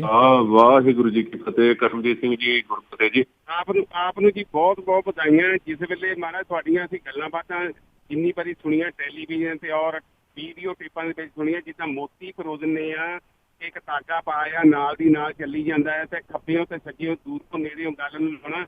ਇਹ ਜੀ ਤੁਸੀਂ ਗਰਮੀ ਪੈਰਾਂ ਤੋਂ ਲਾ ਕੇ ਸਿਰ ਤੇ ਕਰ ਦਿੰਦੇ ਸੀਗੇ ਕਿ ਚੀਜ਼ ਕੀ ਪੈਦਾ ਹੋ ਰਹੀ ਆ। ਪਰ ਬਹੁਤ ਬਹੁਤ ਪਰਮਾਤਮਾ ਦਾ ਧੰਨਵਾਦ ਆ, ਬਹੁਤ ਬਹੁਤ ਤੁਹਾਡਾ ਵੀ ਧੰਨਵਾਦ ਹੈ ਜਿਹੜੀਆਂ ਚੀਜ਼ਾਂ ਗਵਾਚੀਆਂ ਨੂੰ ਕੱਢ ਕੇ ਲੋਕਾਂ ਦੇ ਕੰਨਾਂ ਦੇ ਵਿੱਚ ਪਹੁੰਚਾਉਂਦੇ ਆ। ਕਿਉਂਕਿ ਜੇ ਤੁਹਾਡੀਆਂ ਗੱਲਾਂ ਚੰਗੀਆਂ ਲੱਗਦੀਆਂ ਤਾਂ ਸਾਡੇ ਕੰਨ ਉਹ ਚੀਜ਼ ਖਾਣ ਨੂੰ ਮੰਗਦੇ ਆ ਤੇ ਆਵਾਜ਼ ਇਹ ਕੰਨਾਂ ਦੇ ਵਿੱਚ ਪਵੇ। ਤੇ ਬਾਕੀ ਪਰਮਾਤਮਾ ਦਾ ਬਹੁਤ ਬਹੁਤ ਸ਼ੁਕਰੀਆ ਜੀ, ਤੁਸੀਂ ਆਪਣੇ ਪਰਿਵਾਰ 'ਚ ਆਏ, ਬੱਚਿਆਂ 'ਚ ਆਏ, ਸਾਰੀ ਦੁਨੀਆ ਦੇ ਵਿੱਚ ਆਏ ਆ। ਤੇ ਪਰਮਾਤਮਾ ਇਸੇ ਤਰ੍ਹਾਂ ਚੜ੍ਹਦੀ ਕਲਾ ਰੱਖੇ, ਚੜ੍ਹਦੀ ਕਲਾ ਵਿੱਚ ਰਹੋ ਜੀ। ਥੈਂਕ ਯੂ ਜੀ। ਥੈਂਕ ਯੂ ਜੀ ਕਰਮਜੀਤ ਜੀ, ਬਹੁਤ ਧੰਨਵਾਦ ਤੁਹਾਡਾ ਜੀ। ਜੀ, ਤੇ ਸਾਡੇ ਨਾਲ ਅੱਜ ਦੇ ਸ਼ੋਅ ਦੇ ਲਾਸਟ ਕਾਲਰ ਇੰਦਰਜੀਤ ਸਿੰਘ ਜੀ, ਅਸੀਂ ਉਹਨਾਂ ਦੇ ਨਾਲ ਗੱਲਬਾਤ ਕਰਦੇ ਹਾਂ। ਜੀ, ਤੁਸੀਂ ਆਉਣੇ ਰਹੋ। ਹਾਂਜੀ, ਵਾਹਿਗੁਰੂ ਜੀ ਖਾਲਸਾ, ਵਾਹਿਗੁਰੂ ਜੀ ਕੀ ਫਤਿਹ ਜੀ। ਵਾਹਿਗੁਰੂ ਜੀ ਕਾ ਖਾਲਸਾ, ਵਾਹਿਗੁਰੂ ਜੀ ਕੀ ਫਤਿਹ ਜੀ। ਇੰਦਰਜੀਤ ਸਿੰਘ ਜੀ, 2 ਮਿੰਟ ਗੱਲ ਬਾਤ ਕਰਨਾ। ਮੈਂ ਜਿੰਨੇ ਵੀ ਸਰੋਤੇ ਇਸ ਵੇਲੇ ਗੱਲ ਕਰਨਾ ਚਾਹੁੰਦੇ ਨੇ ਮੇਰੇ ਨਾਲ, ਉਹ ਟਾਈਮ ਦੇ ਕਾਰਨ ਗੱਲ ਨਹੀਂ ਕਰ ਸਕੇ ਜੀ, ਕਿਉਂਕਿ ਰੇਡੀਓ ਦਾ ਇੱਕ ਸਮਾਂ ਨਿਸ਼ਚਿਤ ਹੁੰਦਾ ਕੋਈ ਪ੍ਰੋਗਰਾਮ ਦਾ। ਮੈਂ ਉਹਨਾਂ ਤੋਂ ਮਾਫੀ ਮੰਗਦਾ। ਕਿਸੇ ਦਿਨ ਫੇਰ ਆਪਾਂ ਗੱਲ ਕਰਾਂਗੇ ਕਿ ਤੇ ਹੱਥ ਜੋੜ ਕੇ ਮਾਫੀ ਮੰਗਦਾ ਮੈਂ ਉਹਨਾਂ ਤੋਂ। ਜ਼ਰੂਰ ਗੱਲਬਾਤ ਕਰਾਂਗੇ ਤੇ ਜੋ ਵੀ ਉਹਨਾਂ ਦੇ ਸੰਸ਼ੇ ਹੋਣਗੇ, ਚਾਹੇ ਸਵਾਲ ਹੋਣਗੇ, ਉਹਨਾਂ ਦੇ ਆਪਾਂ ਜਵਾਬ ਦੇਵਾਂਗੇ, ਵਿਚਾਰ ਵਟਾਂਦਰਾ ਕਰਾਂਗੇ। ਰੇਡੀਓ ਮਾਧਿਅਮ ਹੈ ਜੀ ਇੱਕ ਵਿਚਾਰ ਵਟਾਂਦਰੇ ਦਾ। ਤੇ ਮੇਰੀ ਕੋਸ਼ਿਸ਼ ਹੁੰਦੀ ਹੈ ਜਦੋਂ ਮੈਂ ਰੇਡੀਓ ਤੇ ਪ੍ਰੋਗਰਾਮ ਕਰਦਾ ਕਿ ਮੈਂ ਆਪਣੀ ਗੱਲ ਨਾ ਥੋਪਾਂ ਤੇ ਆਪਣੀ ਗੱਲ ਨੂੰ ਜਿਹੜਾ ਹੈ ਉਹ ਵਿਚਾਰ ਕਰਾਂ ਆਪਣੇ ਸਰੋਤਿਆਂ ਨਾਲ। ਮੈਨੂੰ ਇਸ ਤਰ੍ਹਾਂ ਮਹਿਸੂਸ ਹੁੰਦਾ, ਭਾਵੇਂ ਮੈਨੂੰ ਦਿਸ ਨਹੀਂ ਰਹੇ ਹੁੰਦੇ ਸਾਰੇ ਸਰੋਤੇ, ਪਰ ਮੈਨੂੰ ਇਸ ਤਰ੍ਹਾਂ ਹੁੰਦਾ ਕਿ ਸਾਰੇ ਅਸੀਂ ਆਲੇ ਦੁਆਲੇ ਬੈਠੇ ਹਾਂ ਇੱਕ ਸਰਕਲ ਬਣਾ ਕੇ ਇੱਕ ਮੈਦਾਨ ਦੇ ਵਿੱਚ, ਤੇ ਮੈਂ ਉਹਨਾਂ ਦੇ ਨਾਲ ਗੱਲਾਂ ਕਰ ਰਿਹਾ। ਸੋ ਮੈਨੂੰ ਵਧੀਆ ਲੱਗਦਾ। ਤੇ ਇੱਕ ਵਾਰ ਫੇਰ ਮਾਫੀ ਚਾਹੁੰਦਾ ਕਿ ਇਹ ਪ੍ਰੋਗਰਾਮ ਕਦੇ ਫੇਰ ਵੀ ਆਪਾਂ ਕਰ ਲਾਂਗੇ ਤੇ ਫੇਰ ਆਪਾਂ ਗੱਲਬਾਤ ਕਰਾਂਗੇ ਉਦੋਂ। ਹਾਂਜੀ ਇੰਦਰਜੀਤ ਸਿੰਘ ਜੀ, ਤੁਸੀਂ ਆਪਣੀ ਗੱਲ ਕਰੋ ਜੀ। ਹਾਂਜੀ, ਬਸ ਇੱਕ ਸਤਿਗੁਰਾਂ ਦਾ ਮੈਂ ਬਹੁਤ ਬਹੁਤ ਧੰਨਵਾਦ ਕਰਦਾ ਕਿ ਤੁਹਾਨੂੰ ਤੇ ਸਾਡੇ ਆਵੇ ਦੀ ਗੱਲਾਂ ਬਾਤਾਂ ਕਰਨ ਦਾ, ਰੂਬਰੂ ਕਰਨ ਹੋਣ ਦਾ ਮੌਕਾ ਮਿਲਿਆ। ਤੇ ਬਹੁਤ ਹੀ ਖੁਸ਼ੀ ਹੋਈ ਵੀ ਤੁਸੀਂ ਬੜੇ ਔਖੇ ਸਮੇਂ ਵਿੱਚ ਜੇਲ੍ਹ ਤੋਂ ਰਿਹਾ ਹੋਏ ਹੋ, ਤੇ ਇਸ ਵਾਸਤੇ ਆਪ ਜੀ ਨੂੰ ਵਧਾਈ ਦਿੰਦਾ ਮੈਂ।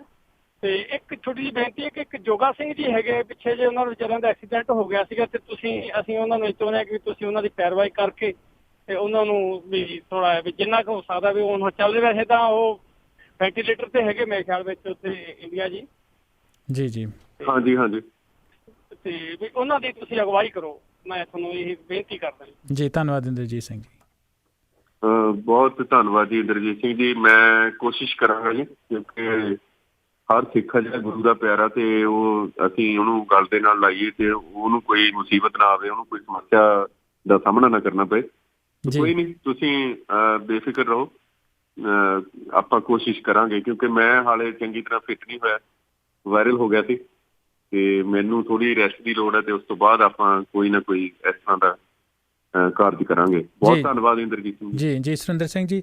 ਸੋ ਸਰੋਤੇ, ਅਸੀਂ ਗੱਲਬਾਤ ਕਰ ਰਹੇ ਹਾਂ ਸਰਦਾਰ ਸੁਰਿੰਦਰ ਸਿੰਘ ਹੁਣਾਂ ਦੇ ਨਾਲ, ਜਿਹੜੇ ਕਿ ਜਰਨਲਿਸਟ ਨੇ। ਟਾਕਿੰਗ ਪੰਜਾਬ ਸ਼ੋਅ ਉਹਨਾਂ ਦਾ ਕਾਫੀ ਪੋਪੂਲਰ ਆ, ਤੁਹਾਡੇ ਨਾਲ ਉਹ ਜੁੜਦੇ ਨੇ ਵੱਖ-ਵੱਖ ਮਾਧਿਅਮਾਂ ਦੇ ਰਾਹੀਂ। ਅਤੇ ਅੱਜ ਅਸੀਂ ਉਹਨਾਂ ਦੇ ਬੜੇ ਧੰਨਵਾਦੀ ਹਾਂ ਕਿ ਉਹ ਆਪਣੇ ਕੀਮਤੀ ਸਮੇਂ 'ਚੋਂ ਸਮਾਂ ਕੱਢ ਕੇ ਪੰਜਾਬੀ ਰੇਡੀਓ USA ਸਰੋਤਿਆਂ ਦੇ ਨਾਲ ਰੂਬਰੂ ਹੋਏ, ਆਪਣੀਆਂ ਵਿਚਾਰਾਂ ਦੀ ਸਾਂਝ ਪਾਈ, ਸਵਾਲਾਂ ਦੇ ਜਵਾਬ ਦਿੱਤੇ। ਸੋ ਜਿੱਦਾਂ ਉਹਨਾਂ ਦੱਸਿਆ ਕਿ ਉਹਨਾਂ ਨੂੰ ਵਾਇਰਲ ਹੋ ਗਿਆ, ਹੋਰ ਵੀ ਅਸੀਂ ਧੰਨਵਾਦ ਕਰਦੇ ਹਾਂ ਕਿਉਂ ਫਿਰ ਉਹਨਾਂ ਆਪਣਾ ਜਿਹੜਾ ਸਮਾਂ ਹੈਗਾ ਉਹ ਕੱਢਿਆ। ਅਤੇ ਪੰਜਾਬੀ ਰੇਡੀਓ USA ਦੇ ਸਾਰੇ ਸਰੋਤਿਆਂ ਅਤੇ ਪੰਜਾਬੀ ਰੇਡੀਓ USA ਦੇ ਸਟਾਫ ਵੱਲੋਂ ਤੁਹਾਡੀ ਸਿਹਤਮੰਦੀ ਦੀ ਜਿਹੜੀ ਅਰਦਾਸ ਕਰਾਂਗੇ ਜੀ, ਕਰਦੇ ਰਹੇ ਹਾਂ, ਕਰਦੇ ਰਹਾਂਗੇ। ਅਤੇ ਨਾਲ ਦੀ ਨਾਲ ਬਹੁਤ ਧੰਨਵਾਦ ਜੀ। ਅਤੇ ਨਾਲ ਦੀ ਨਾਲ ਅਸੀਂ ਇਹ ਆਸ ਕਰਦੇ ਹਾਂ ਕਿ ਆਉਣ ਵਾਲੇ ਸਮੇਂ ਦੇ ਵਿੱਚ ਵੀ ਜਿੱਦਾਂ ਦੀ ਤੁਸੀਂ ਇਨਵੈਸਟੀਗੇਟਿਵ ਜਰਨਲਿਜ਼ਮ ਅਤੇ ਗੈਰ ਪੱਖਪਾਤੀ ਜਿਹੜੀ ਜਰਨਲਿਜ਼ਮ ਆ, ਉਹਦਾ ਜਿਹੜਾ ਤੁਸੀਂ ਮਿਸਾਲ ਚੱਕੀ ਆ, ਉਹਨੂੰ ਤੁਸੀਂ ਇਸੇ ਤਰ੍ਹਾਂ ਹੀ ਕੰਟੀਨਿਊ ਰੱਖੋਗੇ। ਅਤੇ ਸਰੋਤੇ, ਜਿਵੇਂ ਤੁਹਾਨੂੰ ਅਸੀਂ ਅਪਡੇਟ ਦਿੰਦੇ ਰਹੇ ਹਾਂ ਆਲ ਦਾ ਟਾਈਮ, ਬਲਤੇਜ ਪੰਨੂ ਹੁਣਾਂ ਤੋਂ ਜਾਂ ਮਿੰਟੂ ਗੁਰੂਸਰੀਆ ਹੁਣਾਂ ਤੋਂ, ਜਾਂ ਵੈਸੇ ਵੀ ਪੰਜਾਬੀ ਰੇਡੀਓ USA ਦੇ ਵੱਖ-ਵੱਖ ਟਾਕ ਸ਼ੋਅਜ਼ ਦੇ ਵਿੱਚ ਅਸੀਂ ਸੁਰਿੰਦਰ ਸਿੰਘ ਹੁਣਾਂ ਬਾਰੇ ਗੱਲਬਾਤ ਕਰਦੇ ਰਹੇ। ਤੁਸੀਂ ਵੀ ਜਿਹੜੇ ਆਪਣੇ ਵੱਡਮੁੱਲੇ ਵਿਚਾਰ ਆ, ਉਹ ਜਿਹੜੀ ਤੁਹਾਡੀ ਅਰਦਾਸਾਂ ਹੈਗੀਆਂ ਉਹ ਅੱਜ ਸਾਡੇ ਸਾਰਿਆਂ ਦੇ ਸਾਹਮਣੇ ਆ। ਅਤੇ ਸੁਰਿੰਦਰ ਸਿੰਘ ਜੀ 7 ਤਰੀਕ ਨੂੰ ਯਾਨੀ ਕਿ 7 ਸਤੰਬਰ 2016 ਨੂੰ ਬਾਇਜ਼ਤ ਬਰੀ ਹੋ ਕੇ ਸਾਰਿਆਂ ਦੇ ਸਾਹਮਣੇ ਆਏ ਆ। ਸੋ ਸੁਰਿੰਦਰ ਸਿੰਘ ਜੀ ਜਾਂਦੇ ਜਾਂਦੇ ਕਿਉਂਕਿ ਅਸੀਂ ਇੱਕ ਪੱਤਰਕਾਰ ਦਾ ਫਰਜ਼ ਹੁੰਦਾ ਜਿਹੜੀ ਬਿਨਾਂ ਪੱਖਪਾਤੀ ਜਾਂ ਰਾਈਟ ਜਿਹੜੀ ਜਰਨਲਿਜ਼ਮ ਹੈਗੀ ਆ, ਵਿਚਾਰ ਜਿਹੜੇ ਹੈਗੇ ਆ ਉਹ ਸਾਹਮਣੇ ਲੈ ਕੇ ਆਉਣਾ। ਅਤੇ ਜਿੱਦਾਂ ਇੱਕ ਸਾਡੇ ਕਾਲਰ ਨੇ ਪਹਿਲਾਂ ਕਿਹਾ ਸੀ ਕਿ ਮੈਂ ਤੁਹਾਡੇ ਨਾਲ ਐਗਰੀ ਨਹੀਂ ਕਰਦਾ, ਸੋ ਇੱਕ ਰਿਸਪੈਕਟੇਬਲ ਜਾਂ ਇੱਕ ਰਾਈਟ ਸੁਸਾਇਟੀ ਦੇ ਵਿੱਚ ਰਾਈਟ ਟੂ ਡਿਸਐਗਰੀ ਵੀ ਹੁੰਦਾ ਵਾ। ਅਤੇ ਜਾਂਦੇ ਜਾਂਦੇ ਬਰੀਫਲੀ ਤੁਸੀਂ ਇਹ ਦੱਸੋ ਕਿ ਜਿਹੜੇ ਜਾਂ ਤੁਹਾਡੇ ਆਪਣੇ ਵਿਚਾਰ ਤੁਸੀਂ ਦੱਸੋ ਕਿ ਜਿਹੜੇ ਸਰੋਤੇ ਹੈਗੇ ਆ ਉਹਨਾਂ ਦੇ ਪ੍ਰਤੀ ਕੀ ਸੁਨੇਹਾ ਜਾਂ ਉਹਨਾਂ ਦਾ ਕੀ ਫਰਜ਼ ਬਣਦਾ ਇੱਕ ਰਾਈਟ ਜਰਨਲਿਸਟ ਦੀ ਸਪੋਰਟ ਦੇ ਲਈ, ਜਾਂ ਕਹਿ ਲਓ ਜਾਂ ਜਿਹੜਾ ਜਰਨਲਿਸਟ ਆ ਉਹਦੇ ਵਾਸਤੇ ਇੱਕ ਸਰੋਤਿਆਂ ਦਾ ਕੀ ਫਰਜ਼ ਹੁੰਦਾ ਜਾਂਦੇ ਜਾਂਦੇ? ਮੈਨੂੰ ਕੱਲ ਹੀ ਕਿਸੇ ਨੇ ਸਵਾਲ ਕੀਤਾ ਸੀ, ਕਿਸੇ ਬਾਦਲ ਪੱਖੀ ਚੈਨਲ ਵਾਲੇ ਨੇ ਜੀ, ਕਿ ਤੁਹਾਡੇ ਤੇ ਉਲਾਰਪਣ ਦਾ ਜਿਹੜਾ ਹੈ ਦੋਸ਼ ਲੱਗਦਾ ਵੀ ਤੁਸੀਂ ਬਾਦਲਾਂ ਦੇ ਬਹੁਤ ਖਿਲਾਫ ਬੋਲਦੇ ਹੋ ਜੀ। ਤੇ ਮੈਂ ਕਿਹਾ ਸੀ ਕਿ ਮੈਂ ਖਿਲਾਫ ਨਹੀਂ ਬੋਲਦਾ, ਅਸਲ ਦੇ ਵਿੱਚ ਜੋ ਮੈਂ ਸੱਚ ਬੋਲਦਾ ਉਹਨਾਂ ਨੂੰ ਇਸ ਤਰ੍ਹਾਂ ਲੱਗਦਾ ਕਿ ਇਹ ਗੱਲ ਬਾਦਲਾਂ ਦੇ ਖਿਲਾਫ ਬੋਲੀ ਜਾ ਰਹੀ ਹੈ ਜੀ। ਜੇ ਉਸ ਧਿਰ ਦੇ ਵਿੱਚ ਜੇ ਉਹ ਕਰੈਕਟਰਾਈਜੇਸ਼ਨ ਜਿਹੜੀ ਹੈਗੀ ਆ ਉਹਦੇ 'ਚ ਉਹ ਬਾਦਲ ਨਾ ਹੁੰਦੇ, ਕੇਜਰੀਵਾਲ ਹੁੰਦਾ, ਜਾਂ ਕੋਈ ਸਿੱਖ ਜਥੇਬੰਦੀ ਦਾ ਲੀਡਰ ਹੁੰਦਾ, ਜਾਂ ਕੋਈ ਹੋਰ ABC ਹੁੰਦਾ ਬੰਦਾ, ਤਾਂ ਬਿਲਕੁਲ ਉਸ ਦੇ ਬਾਰੇ ਵੀ ਮੈਂ ਉਸੇ ਤਰ੍ਹਾਂ ਰਿਪੋਰਟਿੰਗ ਕਰਨੀ ਸੀ। ਇਹ ਬਾਦਲਾਂ ਦੀ ਗੱਲ ਨਹੀਂ ਹੈਗੀ।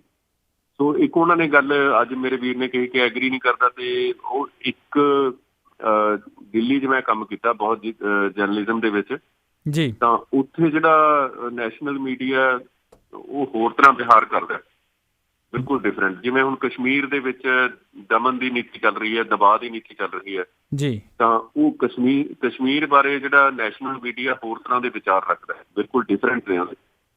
ਉਹ ਸਰਕਾਰ ਦੇ ਨਾਲ ਮਿਲ ਕੇ ਚੱਲ ਰਿਹਾ, ਸਰਕਾਰੀ ਭੂਮਿਕਾ ਨਿਭਾ ਰਿਹਾ ਉੱਥੇ।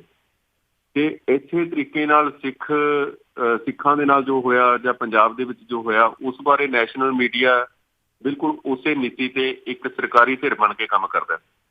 ਤਾਂ ਉਹਦੇ ਵਿੱਚ ਸਾਰੇ ਪਾਸੇ ਜਦੋਂ ਅਸੀਂ ਨਜ਼ਰ ਮਾਰਦੇ ਹਾਂ ਤਾਂ ਦੇਖੀਏ ਕਿ ਪੰਜਾਬ ਦੀ ਗੱਲ ਕਰਨ ਵਾਲਾ ਕੌਣ ਹੈ, ਸਿੱਖਾਂ ਦੀ ਗੱਲ ਕਰਨ ਵਾਲਾ ਕੌਣ ਹੈ, ਤਾਂ ਮੈਨੂੰ ਲੱਗਿਆ ਕਿ ਕੋਈ ਹੈ ਨਹੀਂ। ਤੇ ਮੈਨੂੰ ਇਹ ਕਾਰਜ ਨਿਭਾਉਣਾ ਚਾਹੀਦਾ। ਮੇਰੇ ਤੇ ਗੁਰੂ ਨੇ ਕਿਰਪਾ ਕੀਤੀ ਤੇ ਮੈਨੂੰ ਹੱਲਾਸ਼ੇਰੀ ਦਿੱਤੀ ਕਿ ਇਹ ਕਾਰਜ ਤੂੰ ਕਰ ਜੀ। ਸੋ ਜਿਵੇਂ ਮੈਂ ਫਿਰ ਇਹ ਕਾਰਜ ਸ਼ੁਰੂ ਕੀਤਾ ਤਾਂ ਲੋਕਾਂ ਨੇ ਮੈਨੂੰ ਸਹਿਯੋਗ ਦਿੱਤਾ, ਮੈਨੂੰ ਦੱਸਿਆ, ਫੋਨ ਕੀਤੇ, ਮੈਨੂੰ ਮਿਲੇ ਕਿ ਹਾਂ ਤੂੰ ਇਹ ਗੱਲ ਠੀਕ ਕਰ ਰਿਹਾ। ਇੱਕ ਔਰਤ ਦੇ ਲਈ ਸਭ ਤੋਂ ਵੱਡੀਆਂ ਚੀਜ਼ਾਂ ਹੁੰਦੀਆਂ ਨੇ ਉਸਦਾ ਪਿਤਾ, ਉਸਦਾ ਪਤੀ, ਉਸਦਾ ਪੁੱਤ। ਜੇ ਕਿਸੇ ਔਰਤ ਦੇ 3 ਇਹ ਰਿਸ਼ਤੇ ਨੇ ਜਿਹੜੇ ਅਹਿਮ ਨੇ ਉਸਦੀ ਜ਼ਿੰਦਗੀ ਦੇ ਵਿੱਚ, ਉਹਨਾਂ ਤਿੰਨਾਂ ਨੂੰ ਹੀ ਪੁਲਿਸ ਬੇਕਸੂਰ ਹੁੰਦਿਆਂ ਹੋਇਆਂ ਗ੍ਰਿਫਤਾਰ ਕਰਕੇ ਝੂਠੇ ਪੁਲਿਸ ਮੁਕਾਬਲੇ 'ਚ ਮਾਰ ਦੇਵੇ, ਤਾਂ ਔਰਤ ਜਿਹੜੀ ਹੈ ਹੁਣ ਉਹ 28-29 ਸਾਲ ਹੋ ਚੁੱਕੇ ਨੇ ਤੇ ਉਸਦੀ ਵਿਖਿਆ ਸੁਣਾਉਣ ਵਾਲਾ ਕੋਈ ਨਾ ਹੋਵੇ, ਸੁਣਨ ਵਾਲਾ ਕੋਈ ਨਾ ਹੋਵੇ, ਤੇ ਉਸਦੀ ਗੱਲ ਨੂੰ ਲੋਕਾਂ ਦੇ ਵਿੱਚ ਲੈ ਕੇ ਜਾਣ ਵਾਲਾ ਕੋਈ ਨਾ ਹੋਵੇ। ਇਹ ਬਣਦਾ ਤਾਂ ਨੈਸ਼ਨਲ ਮੀਡੀਆ ਦਾ ਫਰਜ਼ ਹੈ ਜੀ, ਇਹ ਬਣਦਾ ਤਾਂ ਸਾਰੇ ਪੱਤਰਕਾਰਾਂ ਦਾ ਫਰਜ਼ ਹੈ। ਫਿਰ ਉੱਥੇ ਆ ਕੇ ਮੈਨੂੰ ਲੱਗਦਾ ਕਿ ਜੇ ਮੈਂ ਉਸ ਔਰਤ ਦੇ ਜਿਹੜੇ ਸੁੱਕ ਚੁੱਕੇ ਹੰਝੂ ਨੇ ਅੱਖਾਂ ਦੇ ਉਹਦੇ, ਤੇ ਉਹਨਾਂ ਦੀ ਜਿਹੜੀ ਨਮਕੀਨ ਜਿਹੜੀ ਉਹਦੀ ਇੱਕ ਹਮਕ ਹੈ, ਉਸ ਨੂੰ ਲੋਕਾਂ ਦੇ ਤੱਕ ਮੈਂ ਨਾ ਪਹੁੰਚਾਵਾਂ ਤਾਂ ਮੈਂ ਅਕਿਰਤਘਨ ਹੋਵਾਂਗਾ। ਤਾਂ ਮੇਰੇ ਵਰਗਾ ਬੰਦਾ ਪਾਪੀ ਕੋਈ ਨਹੀਂ ਹੋਊਗਾ, ਖਾਸ ਕਰਕੇ ਉਸ ਖੇਤਰ ਦੇ ਵਿੱਚ ਜਿਸ ਖੇਤਰ 'ਚ ਮੈਂ ਕੰਮ ਕਰ ਰਿਹਾ। ਜੇ ਉਸ ਖੇਤਰ ਵਿੱਚ ਰਹਿ ਕੇ ਉਹੀ ਕੰਮ ਨਾ ਕਰਾਂ ਮੈਂ, ਤਾਂ ਮੈਂ ਸਜ਼ਾ ਦਾ ਭਾਗੀਦਾਰ ਹੋਵਾਂਗਾ ਜੀ। ਸੋ ਉੱਥੇ ਸਵਾਲ ਖੜੇ ਹੁੰਦੇ ਨੇ ਫਿਰ ਜਿਹੜੇ ਲੋਕ ਕਹਿੰਦੇ ਨੇ ਕਿ ਤੁਸੀਂ ਉਹਨਾਂ ਦੇ ਖਿਲਾਫ ਬੋਲਦੇ ਹੋ ਜਾਂ ਇੱਦਾਂ ਕਰਦੇ ਹੋ, ਵਨ ਸਾਈਡਡ ਹੁੰਦੀ ਹੈ। ਸੋ ਜਿਹੜਾ ਗੈਪ ਅਸੀਂ ਦੇਖਦੇ ਹਾਂ ਕਿ 1947 ਤੋਂ ਲੈ ਕੇ 2000 ਜਦੋਂ ਤੋਂ ਮੈਂ ਜਰਨਲਿਜ਼ਮ ਸ਼ੁਰੂ ਨਹੀਂ ਸੀ ਕੀਤਾ, ਸਿੱਖ ਜਰਨਲਿਜ਼ਮ ਮੈਂ ਕਹਿੰਦਾ 2011-12 ਤੱਕ, 1947 ਤੋਂ ਲੈ ਕੇ ਉਹਨਾਂ ਦਾ ਇੱਕ ਵਰਜ਼ਨ ਉਹਨਾਂ ਪੱਤਰਕਾਰਾਂ ਨੇ ਲਾਇਆ ਨਹੀਂ, ਇੱਕ ਵਰਜ਼ਨ ਉਹਨਾਂ ਦਾ ਲਿਆ ਨਹੀਂ, ਵਿਕਟਮ ਦਾ ਵਰਜ਼ਨ ਨਹੀਂ ਲਿਆ ਹੈਗਾ, ਸਿਰਫ ਸਰਕਾਰੀ ਪੱਖ ਲਾਉਂਦੇ ਨੇ।